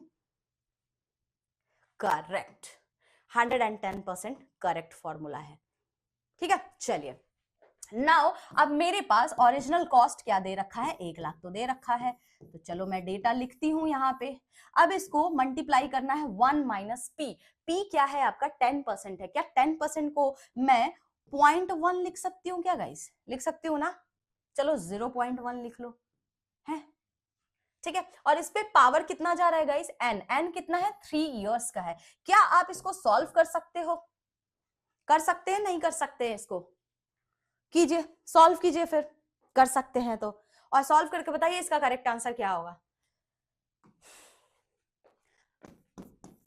72,900। अब ये तो कैलकुलेट आप खुद भी कर सकते हो ना, ये भी मैं कैलकुलेट करके बताऊंगा इस आप लोगों को कैसे कैसे काम चलेगा। यहाँ पे इसको क्या लिखेंगे? 0.9 लिखोगे ना। 9 का क्यूब कितना होता है? 27 होता है। होता है नहीं होता है? बाकी यहां पर जो अमाउंट लिखा है उसको मल्टीप्लाई कर लो, क्या होगा? 7,900, हाँ करेक्ट होती है 27, 729। हाँ 9 का आपका क्यूब कितना होता है? 9 का स्क्वायर आपको कितना होता है? 81 होता है। क्यूब कितना हो जाएगा? इसको अगेन 9 से मल्टीप्लाई कर दो ना, तो 729 आपका क्यूब होता है, ठीक है। 729 अगर आपका क्यूब होता है तो आप 1 लाख को मल्टीप्लाई कर लो 729 से, कितना आ जाएगा? Very nice Sachin, good good, very nice, good, ठीक है। तो यहाँ पे आप इसका क्यूब निकाल लेंगे, इसका क्यूब निकल जाएगा 729, ठीक है। 0.729 मल्टीप्लाई कर लेना 1 लाख से। चलिए ये हो गया। एक और है, ये आज के सेशन का आखिरी क्वेश्चन होगा गाइस, ठीक है। रिवर्स मॉर्गेज लोन से है क्वेश्चन, आपको न्यूमेरिकल इससे आया है, ठीक है। तो रिवर्स मॉर्गेज लोन का हम फॉर्मूला कैसे निकालते हैं और इस फॉर्मूला से रिलेटेड किस तरीके का न्यूमेरिकल आपसे पूछा जा सकता है। तो सबसे पहले यहाँ पर फॉर्मूला देखिए, जो भी आपका पीवी है यानी कि आपका प्रिंसिपल वैल्यू होता है या प्रॉपर्टी की वैल्यू आप इसको बोल सकते हैं, इसको हम मल्टीप्लाई करते हैं LTVR से, यानी कि लोन टू वैल्यू रेशियो इसको बोलते हैं, multiply by I. What is this I? I is the rate of interest. इसको हमने डिवाइड कर दिया है किससे? 1 plus rate of interest power n minus 1, ठीक है। तो ये आपका फॉर्मूला होता है। इस फॉर्मूला को आपको याद करना है, क्योंकि इससे भी आई गेस थर्ड शिफ्ट में या सेकंड शिफ्ट में मई 2025 के एग्जाम में रिवर्स मॉर्गेज लोन के फॉर्मूला से एक न्यूमेरिकल पूछा गया था। ठीक है, तो इसलिए मैं आपको ये भी फॉर्मूला लेकर के आई हूं कि इस फॉर्मूला को आप लोग एटलीस्ट याद कर लो। ठीक है, चलिए तो आगे चलते हैं, एक क्वेश्चन देखते हैं। क्वेश्चन नंबर 19 है, a property worth ₹40 lakh is given under reverse mortgage loan. The LTV ratio is 60% and interest rate is 12% per annum with quarterly disbursement for 15 years. Question को ध्यान से पढ़ेंगे, क्वार्टरली डिसबर्समेंट की बात की जा रही है, तो 15 ईयर्स है तो इसको क्वार्टर में तो कन्वर्ट करेंगे ना, तो क्वार्टर में कन्वर्ट करने के लिए क्या करोगे, इसको 4 से मल्टीप्लाई कर दोगे, तो 15 इंटू 4 कितना हो जाएगा, 60 क्वार्टर। ठीक है, ये तो सबसे पहला काम आपको करना है, क्या लिखा है, क्वार्टर है, एनुअली है, क्या लिखा है, वो सब आपको बेसिक चीजें हैं जो आपको कन्वर्ट तो करना ही पड़ेगा। तो what will be the quarterly instalment amount, अब यही तो सवाल पूछ लिया है, क्वार्टरली आप यहाँ पे इंस्टॉलमेंट अमाउंट बता दो, यही क्वेश्चन पूछा है आपसे। चलिए तो इसको कैसे सॉल्व करेंगे गाइस, आपने आंसर्स निकाल लिए हैं इतनी जल्दी, मैंने तो फॉर्मूला भी नहीं लिखा है। चलो अच्छी बात है, आंसर्स निकाल रहे हैं आप लोग। तो फॉर्मूला बताइए, what is the formula of reverse mortgage loan instalment amount, क्या होता है इसका फॉर्मूला। तो जो भी आपकी प्रॉपर्टी की वैल्यू होती है इसको मल्टीप्लाई करते हैं लोन टू वैल्यू रेशियो, इसको मल्टीप्लाई करते हैं हम किससे, रेट ऑफ इंटरेस्ट से, इसको हम डिवाइड करते हैं किससे, 1 प्लस रेट ऑफ इंटरेस्ट, इस पे पावर n जाता है। देखो आर और आई दोनों, मेरे को आर लिखने की आदत है इसलिए मैंने आर लिख दिया है। ठीक है, और -1, कुछ ऐसा ही फॉर्मूला है क्या, फॉर्मूला सही है क्या मेरा, बिल्कुल सही, दिस इज माई फॉर्मूला। ठीक है, कोई सॉल्व कर रहा है क्या इसको, कोई सॉल्व नहीं करेगा, चलो मैं ही सॉल्व कराती हूँ आपको। तो यहाँ पर आपको प्रॉपर्टी की वर्थ दे रखी है 40 लाख, तो यहाँ पर आप डेटा लिखेंगे 40 लाख। एलटीवी क्या है, एलटीवी आपका यहाँ पर कितना दिया हुआ है, 60% का है, तो 60% को आप क्या लिख सकते हो, 0.6 लिख सकते हो, बिल्कुल लिख सकते हो, और मल्टीप्लाई बाई आई किया हुआ है, आई यहाँ पे क्या लिखा हुआ है, 12% लिखा हुआ है, तो 12% को आप कितना लिख सकते हो, तो आप इसको कन्वर्ट कर लोगे 12% को, और यहाँ पर उसको 12 डिवाइडेड बाई 100 कर लो ना भाई, कर लो, कितना आएगा, तो वो आपका हो गया, और डिवाइडेड बाय 1 प्लस आर पर पावर n -1, तो आर आपका 12% है और -1, और n is the number of tenure, और नंबर ऑफ टेन्योर्स की जगह हम यहाँ पर 60 लिखेंगे, क्वार्टर की बात की जा रही है तो 15 नहीं आएगा 60 आएगा, बस यहाँ पे इस क्वेश्चन में यही ट्विस्ट है, बाकी सब नॉर्मल जैसे हम कैलकुलेट करते हैं वैसे ही आपको कैलकुलेट करना है। करेक्ट आंसर इसका क्या हो जाएगा, आप लोग तो बताओगे नहीं, चलो मैं आपको बताती हूं। देखिए यहां पर आपको सबसे पहले क्या करना है, तो सबसे पहला आपको काम करना है कि 40 लाख था, तो 40 लाख को मल्टीप्लाई जब मैं करूंगी एलटीवी, एलटीवी मेरा 0.6 था, अब इसको मल्टीप्लाई करना है मुझे रेट ऑफ इंटरेस्ट से, तो रेट ऑफ इंटरेस्ट यहां पर जब आप कैलकुलेट करोगे, क्योंकि रेट ऑफ इंटरेस्ट 0.03, तो 0.03 डायरेक्ट मैं यहीं से देख के आपको बता रही हूं, और यहां पर आ जाएगा 1.03, इस पे पावर चला जाएगा 60 क्योंकि क्वार्टर की बात की गई है, और -1, तो इसी को तो सॉल्व करना है गाइज आपको, ये सॉल्व नहीं कर सकते हैं आप, कैलकुलेटर की मदद से इसको सॉल्व कीजिए, क्या आएगा, आप लोग आंसर्स बताइए क्या आएगा। मैंने तो कैलकुलेट कर दिया है, आप लोग बताओ कैलकुलेट करके कि आप लोगों से कैलकुलेट हो भी पा रहा है इस तरीके के क्वेश्चंस, या नहीं कैलकुलेट कर पा रहे हो गाइस। वेरी नाइस, किसी ने तो आंसर्स किया है, गुड गुड, प्रिया का भी आंसर आया है और रंजीत, वेरी नाइस, आप लोगों ने कैलकुलेट किया है। तो इस तरीके से आपको क्या करना है, सॉल्व करना है, 14,720 is the correct answer guys. ठीक है, ठीक है ना, यहां तक ऑल गुड।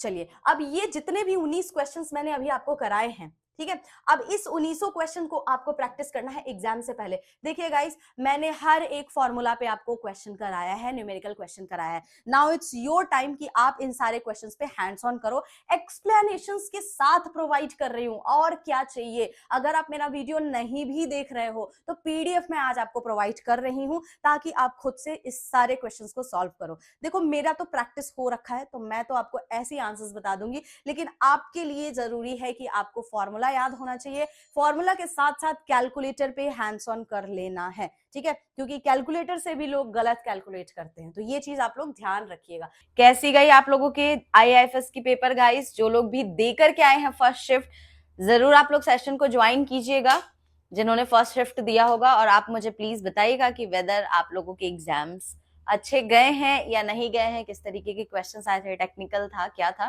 खैर जो भी था, ठीक है। आपके एग्जाम्स मोर और लेस फर्स्ट शिफ्ट के हो चुके हैं, एनालिसिस भी आई गेस हो ही चुका है आप लोगों का कि किस तरीके के क्वेश्चंस आए थे।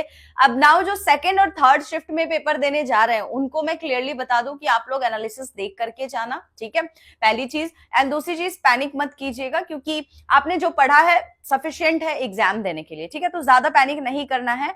All good, good afternoon sir, ठीक है। तो चलिए यहां पर मैं आरबीडब्ल्यू, आई नो आज आप लोग नहीं आने वाले हो, कम आएंगे क्योंकि आज आप लोगों का पेपर है, बट मैं यहां पर आप लोगों को आरबीडब्ल्यूएम की केस स्टडी बताने आई हूं। कुछ 16 क्वेश्चन करेंगे, फिर मैं सेशन को रैप अप कर दूंगी। तो आपका जब एएफएम का पेपर हो जाएगा ना गाइज, उसके बाद से सारे के सारे चीजों को आपको देखना है, चाहे वो केस स्टडी हो, चाहे वो मैराथन सेशन हो, चाहे कोई भी मैंने रिपीटेड क्वेश्चंस आप लोगों को कराए हैं, ईच एंड एवरीथिंग आपको देख लेना है। प्लेलिस्ट मैं बनवा देती हूं ताकि आप लोग 16 नवंबर को पेपर है, उससे पहले आपके पास सफिशिएंट टाइम है, 9 से 16 तारीख तक आप सारे वीडियोस को देख सकते हैं, ठीक है। तो चलिए यहां पर सेशन को प्रोसीड करते हैं और न्यूमेरिकल और केस स्टडी दोनों ही करेंगे। यहां पर आज हम सिर्फ केस स्टडी करेंगे, एक दिन और लूंगी मैं जहां पे मैं न्यूमेरिकल सेशन आपको कराऊंगी, ठीक है। तो आरबीडब्ल्यूएम में केस स्टडी भी पूछे जाते हैं गाइस, और आरबीडब्ल्यूएम में आपको भी पता है कि न्यूमेरिकल भी पूछे जाते हैं, तो हम उन सारी चीजों को यहां पर 1 बाय 1 करके डिस्कस करेंगे, ठीक है। तो चलिए स्टार्ट करते हैं आज का सेशन। पूरा रिवीजन बैच है यार गाइस ये, ठीक है। तो रिवाइज करेंगे, यहां पर आराम से क्वेश्चन को पढ़ेंगे। जो केस स्टडी आती है ना, तो आपको पहले क्वेश्चन को ढंग से पढ़ना है, आंसर्स ऑटोमेटिक आपका निकल के आ जाएगा गाइस। तो देखिए क्वेश्चन है, mister Ravi an IT professional travels frequently for work, to save time he prefers managing all his banking needs online। ध्यान से पढ़ेंगे, कुछ इंपॉर्टेंट पॉइंट्स है उसको ध्यान में रखिएगा। Using his bank website, online वो क्या करते हैं, प्रिफर करते हैं मैनेज करना अपने सारे बैंकिंग नीड्स को, ठीक है। यूजिंग हिज बैंक वेबसाइट की बात की जा रही है। He check his account balance, transfer money to the other banks via NEFT, pay his electricity and mobile bills, and even the books flight tickets. Recently, he also purchased gold bonds online through his bank portal without visiting the branch, ठीक है। तो ये आपका क्या है, question है, यानी कि एक आईटी प्रोफेशनल है जिनका नाम है रवि, फ्रिक्वेंटली ट्रेवल करते हैं। तो moral of the story guys, 2 minute दे दीजिए।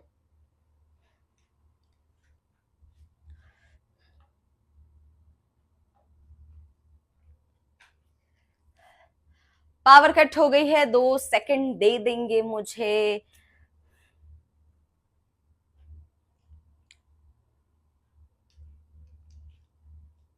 चलिए बाकी जो लोग भी सेशंस को ज्वाइन किए हैं, आप लोग मुझे बता सकते हैं कि आप लोगों का पेपर कैसा हुआ है, ठीक है। ऑल गुड, सारी चीजें बढ़िया गई है, या किन्हीं ने पेपर नहीं दिया है, उनका सेकंड शिफ्ट में पेपर है, इसलिए आज वो अभी ज्वाइन कर रहे हैं, आप लोग मुझे बताइएगा।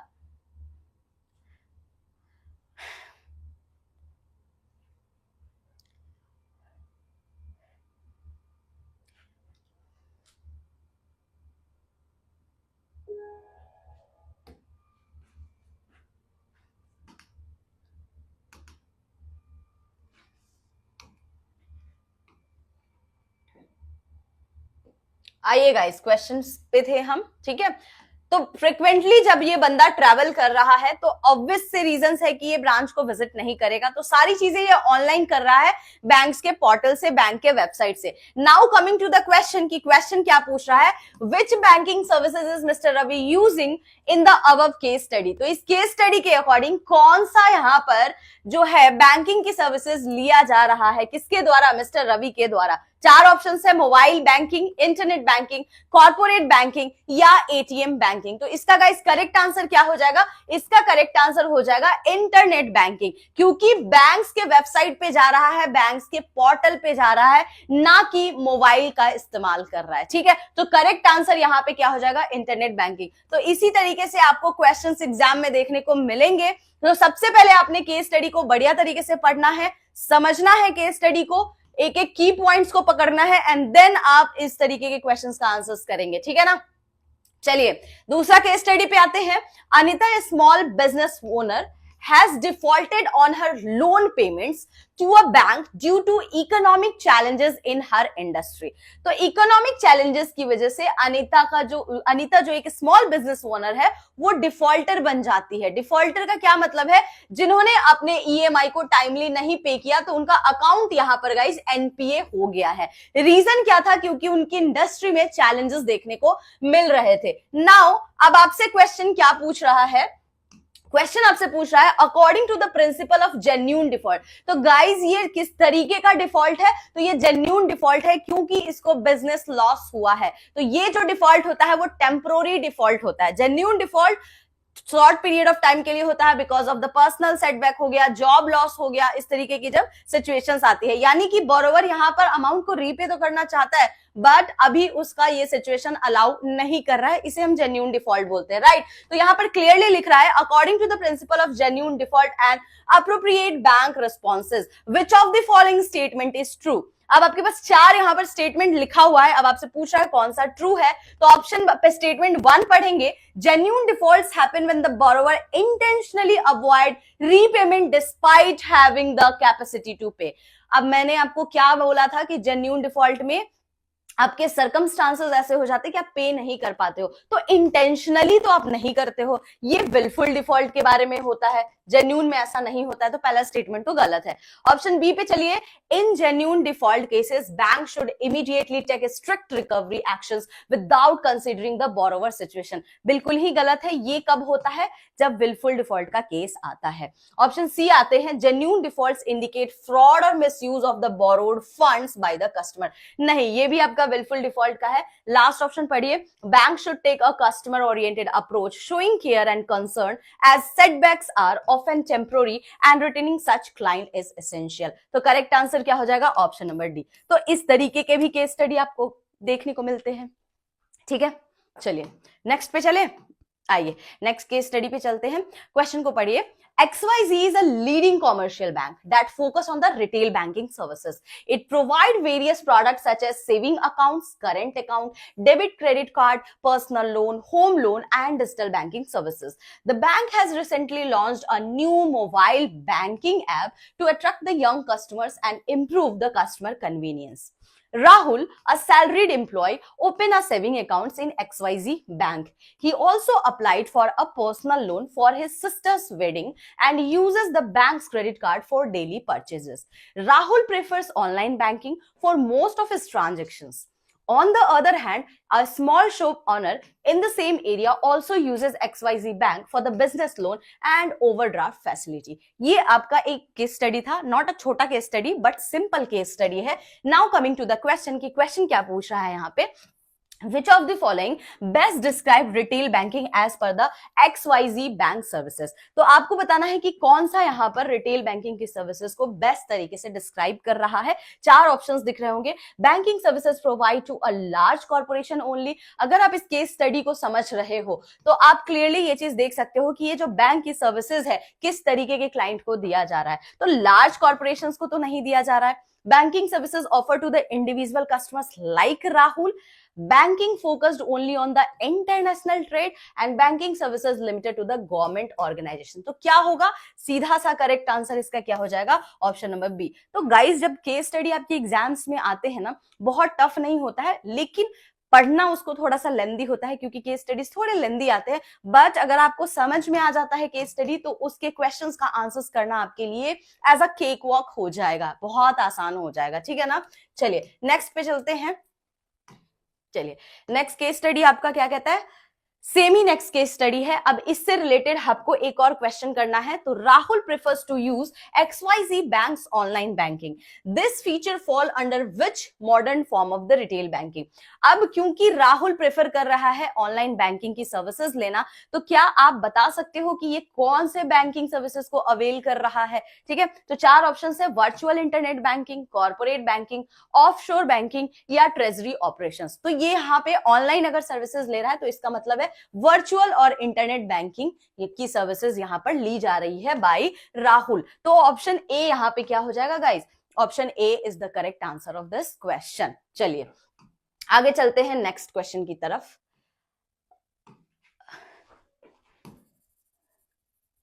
चलिए नेक्स्ट क्वेश्चन है आपका, केस स्टडी है।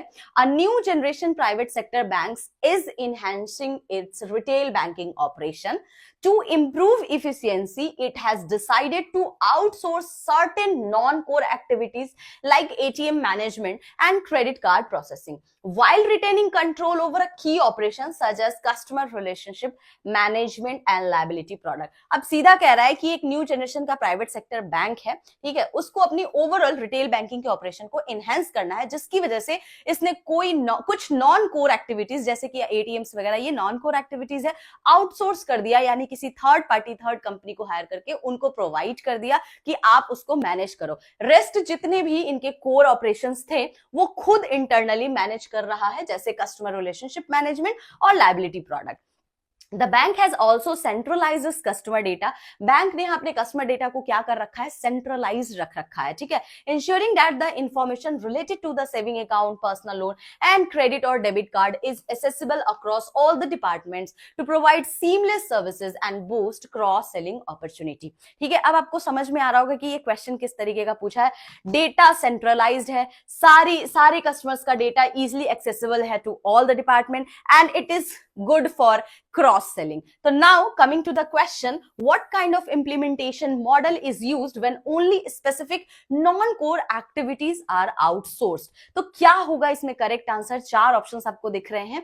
कंप्लीट आउटसोर्सिंग की जा रही है, या प्रीडोमिनेंट आउटसोर्सिंग की जा रही है, पार्शियल आउटसोर्सिंग हो रहा है, या इन हाउस ओनली हो रहा है। देखिए कंप्लीट आउटसोर्सिंग तो नहीं हो रहा है, क्यों? क्योंकि सारी चीजें तो बैंक यहाँ पर थर्ड पार्टी को हायर करके नहीं दे रहा है, कुछ पार्ट की बात की गई है, राइट। अब लास्ट वाला देखेंगे थोड़ा सा, in house only. In house only का मतलब होता है बैंक इंटरनली खुद सारी चीजों को मैनेज कर रही है, जो कि नहीं हो रहा है क्योंकि नॉन कोर एक्टिविटीज को यहाँ पे आउटसोर्स किया जा रहा है। अब आपके पास दो ऑप्शंस बचते हैं, एक प्रीडोमिनेंट आउटसोर्सिंग और एक पार्शियल आउटसोर्सिंग। तो यहाँ पे करेक्ट आंसर क्या हो जाएगा guys? Option number C, partial outsourcing. क्यों? क्योंकि नॉन कोर एक्टिविटीज को आउटसोर्स किया जा रहा है, रेस्ट जितने भी कोर एक्टिविटीज है बैंक इंटरनली उसको हैंडल कर रही है। तो करेक्ट आंसर यहाँ पे क्या हो जाएगा? Option number C is the correct answer. ठीक है, यही लिखा है, ठीक है। चलिए नेक्स्ट पे चलते हैं। सेम ही क्वेश्चन है, नेक्स्ट क्वेश्चन पे आते हैं। सेम ही सॉरी केस स्टडी है। नेक्स्ट क्वेश्चन क्या है? Which business process structure best describe the banks centralised customer data approach. अब चैप्टर नंबर 3 का ये केस स्टडी है गाइस, जिसमें हमने पढ़ा था चार तरीके के बिजनेस मॉडल के बारे में, बिजनेस स्ट्रक्चर के बारे में, right, as per the Boston Consultancy Group study.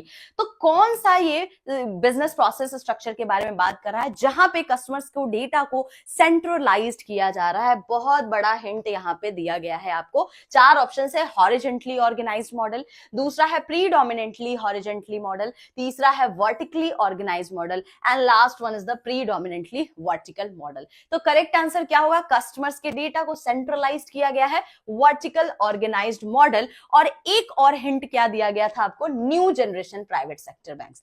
तो जितने भी नए जनरेशन के प्राइवेट सेक्टर बैंक्स होते हैं ना गाइस, वो वर्टिकली ऑर्गेनाइज्ड मॉडल का इस्तेमाल करते हैं for their business process structure. ठीक है, चलिए नेक्स्ट क्वेश्चन पे चलेंगे।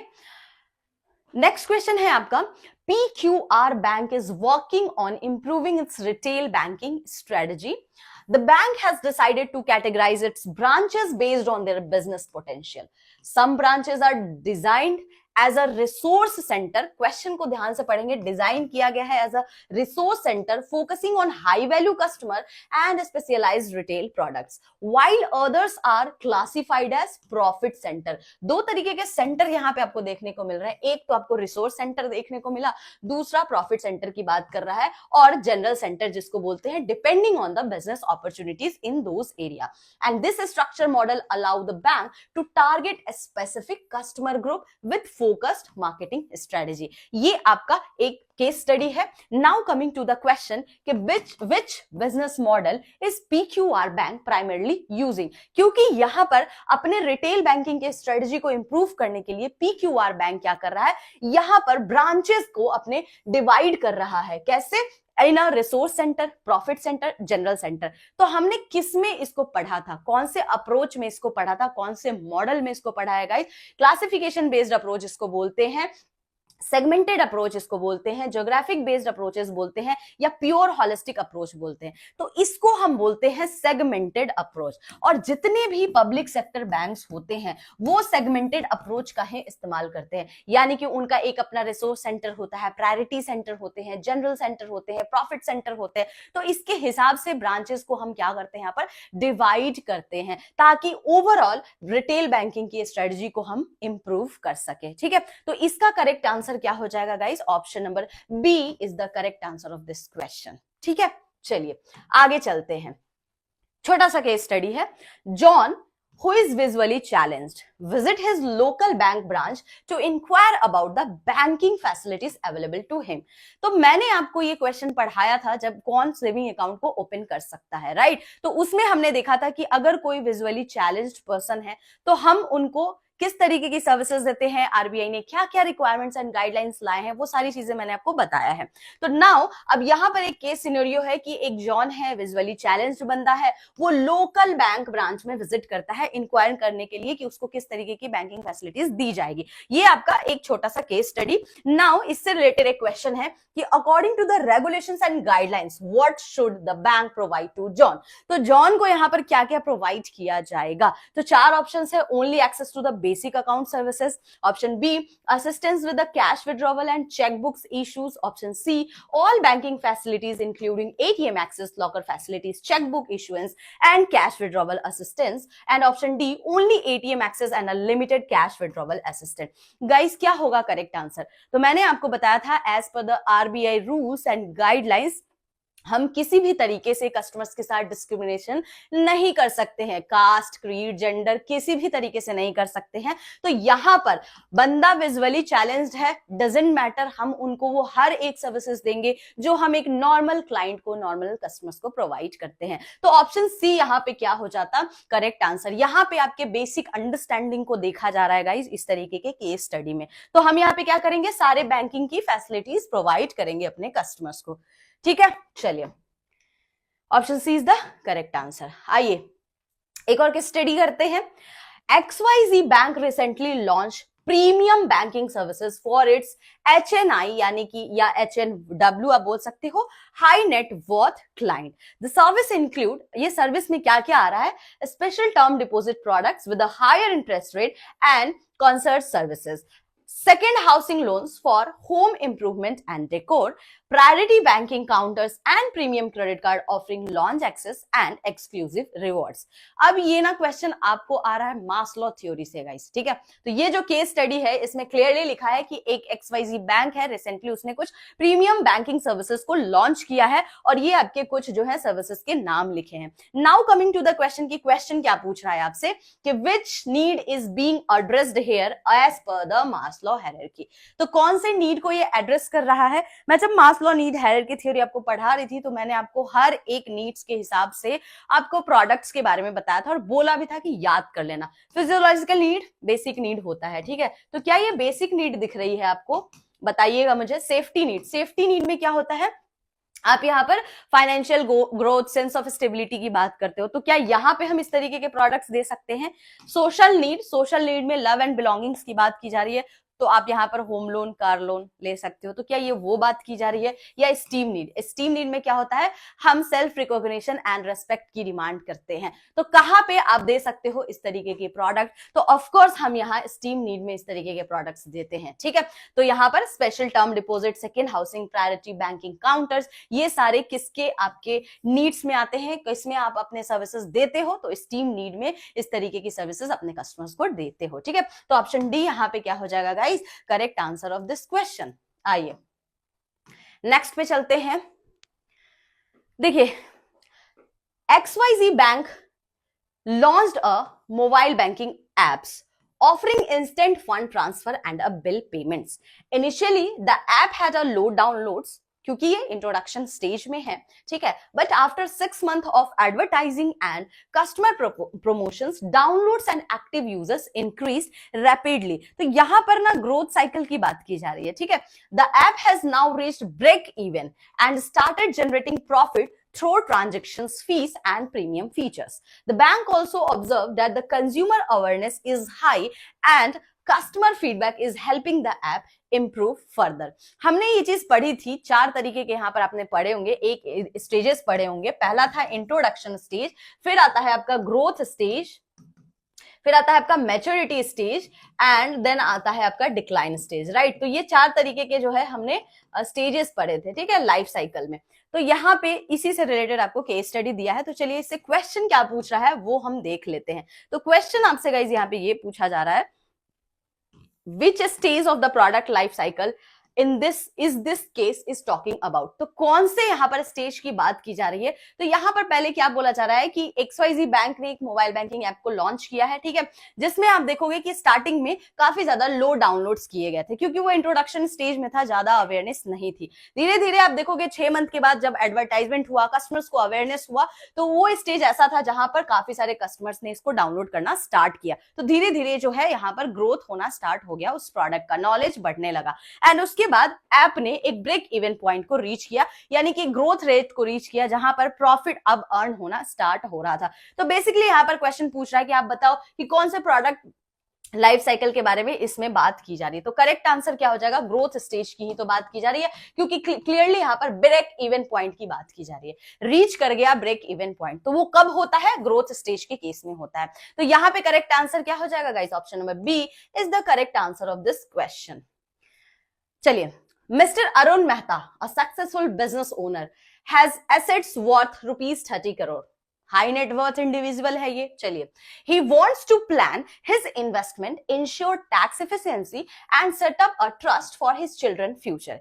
He also needs advice on the retirement planning and philanthropy donations. He approaches a specialized financial services that offer investment advisory, estate planning, tax consultation and portfolio management under one umbrella for a single fees. अब आपको ये समझ में आ रहा होगा कि क्योंकि ये वेल्दी कस्टमर है, ये कोई ऐसा स्पेशलाइज्ड प्लानिंग मांग रहा है बैंक से।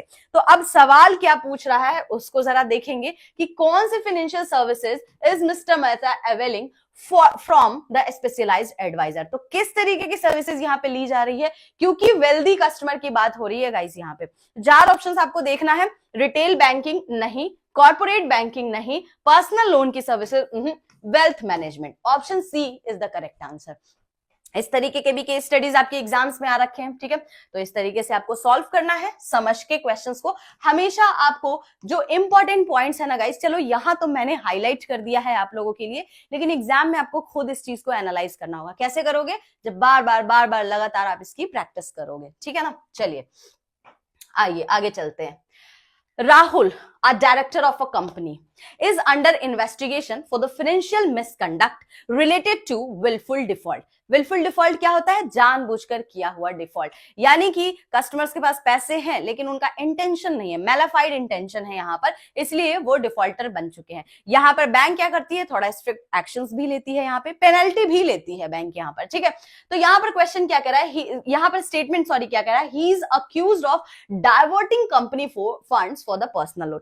क्लियर सी बात है कि जब हम कोई भी लोन लेते हैं तो जिस पर्पस के लिए आप लोन लेते हो ना गाइस, आपको उसी पर्पस में उसका इस्तेमाल करना होता है। लेकिन यहां पर क्या किया जा रहा है, उसने अपने कंपनी के जो भी फंड्स थे उसको डाइवर्ट कर दिया है, यानी कि उसने लिया तो कॉमर्शियल पर्पस के लिए था, लेकिन अब उसको पर्सनल पर्पस के लिए उसका इस्तेमाल कर रहा है। तो क्लियर सा दिख रहा है कि ये डिफॉल्टर कैसे बना है, विलफुल डिफॉल्टर बना है, इंटेंशनली किया हुआ ये डिफॉल्ट है, ठीक है। तो चलिए इससे रिलेटेड क्वेश्चन क्या पूछा है वो देखते हैं। According to the regulations, at what threshold does the diversification of the fund become a panel offence for the Rahul. मैंने आपको कहा कि विलफुल डिफॉल्टर के केस में बैंक्स पेनल्टी चार्ज करती है, तो आपको यहां पर अमाउंट बताना है, वही क्वेश्चन पूछा है। देखो सीधा कान ना पकड़ के घुमा के पूछा गया है आपसे। 4 ऑप्शंस है, 10 लाख, 20 लाख, 25 लाख या 30 लाख। क्या होगा इसका करेक्ट आंसर? तो गाइस विलफुल डिफॉल्टर के केस में जो पेनल्टी लगती है वो 25 लाख की लगती है, तो ऑप्शन सी आपका करेक्ट आंसर है। देखिए एक डायरेक्ट क्वेश्चन भी पूछा जा सकता है यहां से, और एक इस तरीके से छोटा सा केस स्टडी देकर भी आपसे एक सिनेरियो क्रिएट करके आपसे क्वेश्चंस पूछे जा सकते हैं। तो आपको ये चीज थोड़ी सी ध्यान में रखनी है गाइस। चलिए नेक्स्ट क्वेश्चन पे चलते हैं। Miss Neha, a college student, prefers managing her finances on the go. She uses her bank's mobile app to check her account balance. ध्यान से पढ़िएगा, बैंक के मोबाइल ऐप का यहाँ पे इस्तेमाल किया जा रहा है. Pay electricity bill and mobile bills, recharge her phone and even buy a movie tickets. Last week, she transferred money instantly to her friend's account through IMPS using her mobile. 2-3 बार आपको mobile mobile लिखा हुआ आ रहा है. चलिए थोड़ा सा question की तरफ चलते हैं. पूछ क्या रहा है? Which banking services is miss Neha using in the above case study. अब ये कितना बेसिक सा क्वेश्चन है. अगर आपने इंपॉर्टेंट चीजों को पकड़ा होता तो शायद इस तरीके के questions easily on the go, one go में आप टिक लगा के आते. Internet banking, mobile banking, ATM banking या कोर बैंकिंग. क्या होगा correct answer? Mobile banking is the correct answer of this question. ठीक है, तो ऑप्शन बी यहाँ पे क्या हो जाएगा गाइस? करेक्ट आंसर हो जाएगा. आइए एक और करते हैं. Sunita is a marketing manager at a new retail bank that is planning to launch its first saving account product. She is responsible for analysing the market, planning the marketing strategy, implementing it and ensuring everything stays on track. Sunita starts by conducting a SWOT analysis to understand the market and the competitor. Then she defines the strategic goals and draft a marketing plan. She ensures the right people are in the place and coordinates the implementation. Finally, she regularly audits and evaluates the performance of the marketing activities, taking corrective actions as needed. अब यहाँ पर आपको marketing chapter से question पूछा गया है. इसमें आपको 5 स्टेजेस होते हैं मार्केटिंग में, जिसमें पहला होता है हम मार्केट की सर्वे करते हैं. ठीक है, तो मार्केट एनालिसिस किया जाता है. ठीक है, उसके बाद हम क्या करते हैं? मार्केट की प्लानिंग करते हैं, देन मार्केट का इंप्लीमेंटेशन करते हैं और लास्ट हमारा क्या होता है कि हम यहाँ पर मार्केट को कंट्रोल करते हैं, जहां पर आप करेक्टिव एक्शंस लेते हो. तो यही सारा स्टेप यहाँ पर स्टेप बाय स्टेप इसी तरीके से सुनीता ने काम किया है. किस पे किया है? तो अपने सेविंग अकाउंट प्रोडक्ट पे. पहले एनालिसिस किया, देन उसकी प्लानिंग की, इंप्लीमेंट किया एंड देन मार्केट की कंट्रोल. यही आपका पूरा स्टेटमेंट बता रहा है. Now coming to the question, कि यहां पर आपसे क्वेश्चन कैसा पूछा जा सकता है. तो पूछा क्या है कि at which stage of the marketing process is Sunita when she is conducting a स्वॉट एनालिसिस. तो स्वॉट एनालिसिस हम कौन से स्टेज में करते हैं गाइस? मार्केटिंग एनालिसिस में, मार्केटिंग प्लानिंग में, मार्केटिंग इंप्लीमेंटेशन में या मार्केटिंग कंट्रोल में. तो स्वॉट एनालिसिस हम सबसे पहले स्टेप में ही करते हैं. तो पहला स्टेप क्या होता है या स्टेज क्या होता है? मार्केटिंग एनालिसिस का होता है. तो यहां पर हम स्वॉट एनालिसिस करके एनालाइज करते हैं, अंडरस्टैंड करते हैं मार्केट के ट्रेंड और कॉम्पिटिटर्स को. तो स्वॉट एनालिसिस का फुल फॉर्म भी जान लीजिए क्या होता है. Strength, weakness, what is your strength, what is your weakness, what is your threat and last one is the opportunity. तो बैंक हमेशा क्या करती है? स्वॉट एनालिसिस करती है, जिससे उसका स्ट्रेंथ उसको पता चलता है, उसकी वीकनेस क्या है, उसके लिए थ्रेट क्या हो सकता है और अपॉर्चुनिटी यहां पर बैंक क्या क्रिएट कर सकता है. इसी को स्वॉट एनालिसिस कहा जाता है. ठीक है, तो ऑप्शन ए गाइस यहां पे करेक्ट आंसर हो जाएगा. चलिए एक और क्वेश्चन है. A customer visit a bank branch and interacts with the staff who handle service delivery. The customer experiences a delay and dissatisfactions due to insufficient handling of their transactions. तो अब एक customer है, bank में visit कर रहा है, ठीक है, इंटरेक्ट कर रहा है स्टाफ से जो कि हैंडल कर रहा है यहाँ पर डिलीवरी सर्विसेज को. लेकिन कस्टमर्स को थोड़ा सा डिले एक्सपीरियंस करना पड़ रहा है, डिससेटिस्फाई हो रहा है सर्विस डिलीवरी से. तो अब इससे रिलेटेड एक क्वेश्चन क्या पूछा गया है कि according to the principle of retail banking what could be a potential solution to overcome such issues. तो ये ना आपके डे टू डे जो आपका बैंकिंग ऑपरेशन होता है ना, इस तरीके के चैलेंजेस आपको देखने को मिलते हैं. तो इसी तरीके का केस स्टडी एग्जाम पूछता है आपसे जो बिल्कुल आपके रियल लाइफ और डे टू डे लाइफ से रिलेट करता हुआ हो. तो आप खुद को अपनी यहां पर अपने इस जगह पे रखो कि आप बैंक की एम्प्लॉय हो और मैं आपकी कस्टमर हूं. मैं आई, आप सर्विस डिलीवरी कर रहे हो, आपसे डिले हुआ, तो क्या आपको एक करेक्टिव एक्शंस यहां पर लेने की रिक्वायरमेंट है अगर कस्टमर आपसे डिससेटिस्फाई हो रहा है. 4 ऑप्शंस दिख रहे होंगे. इंप्लीमेंटिंग मोर एटीएम्स, तो क्या यहां पे आप मोर एटीएम्स को इंप्लीमेंट कर दोगे या ट्रेन करोगे अपने स्टाफ को फॉर इफेक्टिव सर्विस डिलीवरी, या रिड्यूस कर दोगे ब्रांच ऑपरेटिंग आवर्स को, या इंक्रीज कर दोगे मार्केटिंग एफर्ट्स को. तो सीधी सी बात है, इश्यूज हमको डिलीवरी की देखने को मिल रही है, प्रॉपर हैंडलिंग नहीं हो रही है ट्रांजैक्शंस की. इसका मतलब है कि there is some lack of training for the staff. तो अब हम क्या करेंगे, यहां पर अपने स्टाफ को ट्रेन करेंगे कि इफेक्टिव तरीके से वो सर्विस की डिलीवरी कर सके। तो ऑप्शन बी क्या हो जाएगा, यहाँ पे करेक्ट आंसर हो जाएगा। तो इस तरीके से भी सिनेरियो बना करके आपसे क्वेश्चन पूछा जा सकता है।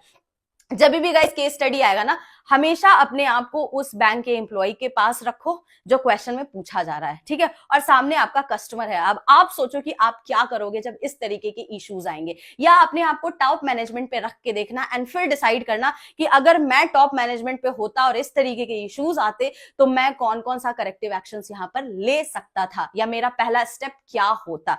तो जाकर के आप इस तरीके के केस स्टडीज को इजिली सॉल्व कर पाओगे, ठीक है। चलिए, अब आज के सेशन का आखिरी क्वेश्चन है, क्योंकि अभी आप लोगों का पेपर भी है, आईएएफएस का 2 शिफ्ट बचा हुआ है, तो जल्दी से सेशन को करेंगे रैप अप। बाद में आप लोग एग्जाम्स के बाद ये सारी चीजों को जरूर देखिएगा, बहुत फ्रूटफुल है, ठीक है। XYZ bank is expanding its retail banking operations into a new region, ठीक है। न्यू रीजन में हमने क्या किया, एक्सपेंड कर दिया अपने रिटेल बैंकिंग को। They are looking to gather comprehensive market information to tailor their products, offering and marketing strategy effectively. To achieve this, they plan to utilize their marketing information system extensively. तो यहां पर marketing information system से आपको question पूछा गया, तो चलिए यहां पर देखते हैं कि क्वेश्चन क्या आया है। Evaluate the following statement regarding the components of marketing information system based on the scenario of XYZ bank. क्योंकि सवाल यहां पे क्या है कि इनको जितने भी इंफॉर्मेशन है, चाहे वो इंटरनल सोर्सेज से हो, एक्सटर्नल सोर्सेज से हो, डिफरेंट सोर्सेज से, स्पेसिफिक प्रॉब्लम रिलेटेड हो, सारे इनको एक जगह चाहिए। कॉम्प्रिहेंसिव मार्केट इंफॉर्मेशन क्लियरली यहां पर लिख दिया है। तो अब आपसे पूछ रहा है कि हमने 4 कंपोनेंट पढ़े थे मार्केटिंग इंफॉर्मेशन सिस्टम के। एक क्या था, इंटरनल रिकॉर्ड सिस्टम था, दूसरा मार्केटिंग इंटेलिजेंस सिस्टम था, तीसरा मार्केटिंग रिसर्च सिस्टम था, और लास्ट आपका था marketing management and science system. तो अब आपसे पूछ रहा है कि इसको अचीव करने के लिए उन्होंने प्लान किया कि वो MKIS को एक्सटेंसिवली यूटिलाइज करेंगे। तो अब आप बताओ इस स्टेटमेंट के हिसाब से कि कौन सा सिनेरियो XYZ बैंक के लिए करेक्ट होगा, क्योंकि बात कॉम्प्रिहेंसिव की गई है, ठीक है। हिंट दे रही हूं मैं बार बार। चलिए चारों ऑप्शंस को पढ़ते हैं। The internal record system eight XYZ bank mainly gather information from external sources like trade reports and competitor analysis.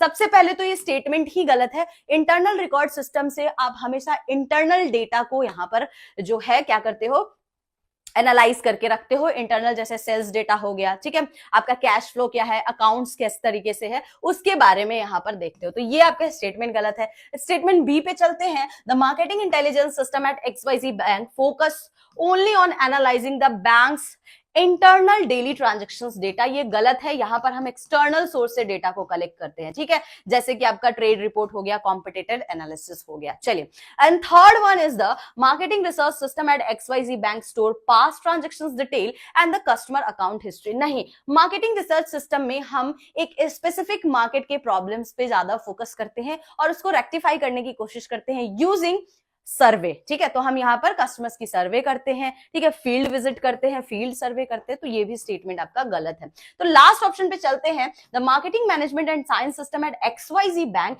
integrate all MKIS components to facilitate decision making across the pricing, product development and promotional strategy। तो हमसे यही तो पूछा गया था कि comprehensive इनको सारी चीजें चाहिए एक जगह गैदर करके। तो वो कौन दे पाएगा, marketing management and science system, जो क्या करता है, सारे के सारे आपके मार्केटिंग इंफॉर्मेशन के जो भी कंपोनेंट्स होते हैं सबको मर्ज करता है। चाहे आप एक्सटर्नल सोर्सेज से डेटा कलेक्ट करो, इंटरनल से करो, या आपको ये स्पेसिफिक प्रॉब्लम्स रिगार्डिंग डेटा को कलेक्ट करो, तो सबको इंटीग्रेट करके आपको एक इफेक्टिव डिसीजंस देने में हेल्प करता है। तो करेक्ट आंसर यहां पे क्या हो जाएगा, option number D is the correct answer of this question guys, ठीक है। तो ये कुछ आपके 16 केस स्टडी है जो मैंने आपके प्रैक्टिस के लिए आपको यहां पर प्रोवाइड किया है। हाफ एन आवर का गाइस सेशन हुआ है ये।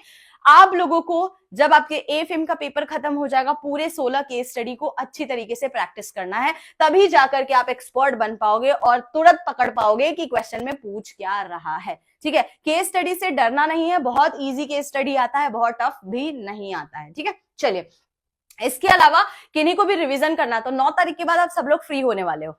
ये तो सबको पता है कि 9 के बाद आपका सीधे 16 को पेपर है। करना क्या है, जितने भी मैंने फाउंडेशन की क्लासेस फ्री में यूट्यूब पे दी है वो सारे आपको क्लासेस कर लेने हैं। लिंक मैंने हर एक पीडीएफ के अंदर लिंक प्रोवाइड किया है, इसलिए बार बार बोलती हूँ कि टेलीग्राम चैनल को ज्वाइन कीजिए, वहां पे आपको सारे लिंक्स मिल जाएंगे। चैप्टर वाइज हर एक टॉपिक अच्छी तरीके से मैंने आपको डिस्कस किया। देखिए half an hour 12 minute 10 minute की क्लासेस है, तो आपने 2x के स्पीड पे देखना है। एमसीक्यू भी आप प्रैक्टिस कर सकते हैं, एमसीक्यूज के भी काफी सारे वीडियोस गाइस जा चुके हैं। ठीक है, संडे स्पेशल की कुछ क्लासेस होती है, जैसे आज भी मैं केस स्टडी लेके आई हूं, उससे पहले भी मैं काफी सारे क्लासेस आप लोगों के लिए लेकर के आई हूं। तो गाइस इसको आपको 2x की स्पीड पे देखना है, और बहुत इंपॉर्टेंट है, तो you can't skip any Sunday special classes. ठीक है, क्योंकि यहाँ पे मैंने न्यूमेरिकल भी कराया है, केस स्टडी भी कराया है, कॉन्सेप्ट भी क्लियर कराया है, तो बहुत सारी चीजें हमने वन शॉट में वन वीडियो में किया है। तो 2x की स्पीड पे इसको भी देखना है।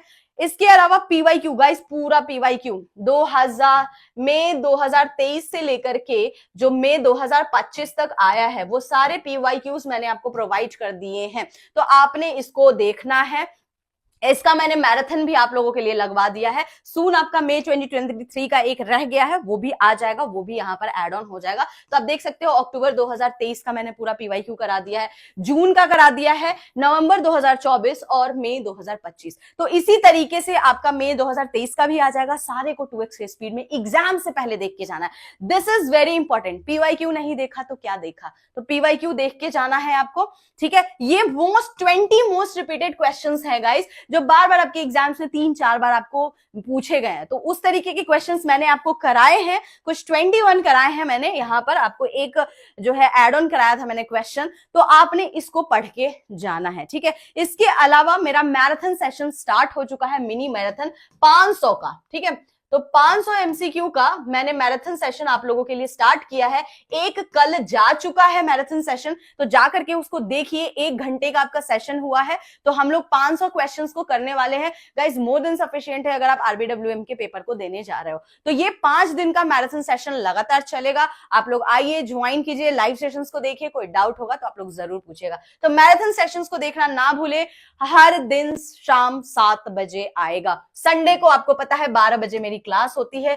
आज नहीं हुई है 12 बजे, क्योंकि आज एनालिसिस था आप लोगों का आईएएफएस का, इसलिए। ठीक है, रेस्ट जितने भी लोग नए हैं पुराने हैं, सब लोग टेलीग्राम चैनल से जुड़ जाइए, सारे पीडीएफ आपको वहीं पे मिलते हैं गाइस। ठीक है, कोई भी अपडेट्स होती है, कोई भी इंफॉर्मेशन है, आपको वहीं पे बताई जाती है। यूट्यूब चैनल को लाइक शेयर सब्सक्राइब करके जाइएगा, क्योंकि पिक्चर अभी बाकी है, एग्जाम पूरा कंप्लीट हुआ नहीं है। आपका आरबीडब्ल्यूएम 16 को है, तो उससे पहले आपको सारी चीजों को कंप्लीट करना है। एंड काफी सारे सेशंस गाइज आप लोगों के लिए मैं लेकर के आ रही हूँ, कि कोई भी अगर तीनों कंपोनेंट्स में से किसी में भी आपका कम मार्क्स आया, तो आरबीडब्ल्यूएम आपको आपकी नैया को पार कराएगा, आरबीडब्ल्यूएम आपको क्वालिफाई कराएगा। ठीक है, तो आरबीडब्ल्यू में स्कोरिंग भी है, तो मैं कोशिश करूंगी कि बहुत सारे आप लोगों के लिए एमसीक्यूज और केस स्टडीज एंड न्यूमेरिकल्स लेकर के आऊं, जिससे आप एग्जाम्स को इजीली एस कर पाओ। ठीक है, तो आज के लिए इतना ही है गाइज। जाइए, ऑल द बेस्ट। जिनका आज पेपर है जाकर के आप लोग पेपर दीजिए, जिनका हो गया है रिलैक्स कीजिए, क्योंकि फिर आपका पीपीवी का पेपर आने वाला है, तो उसकी प्रिपरेशंस में लग जाइए। आज के लिए इतना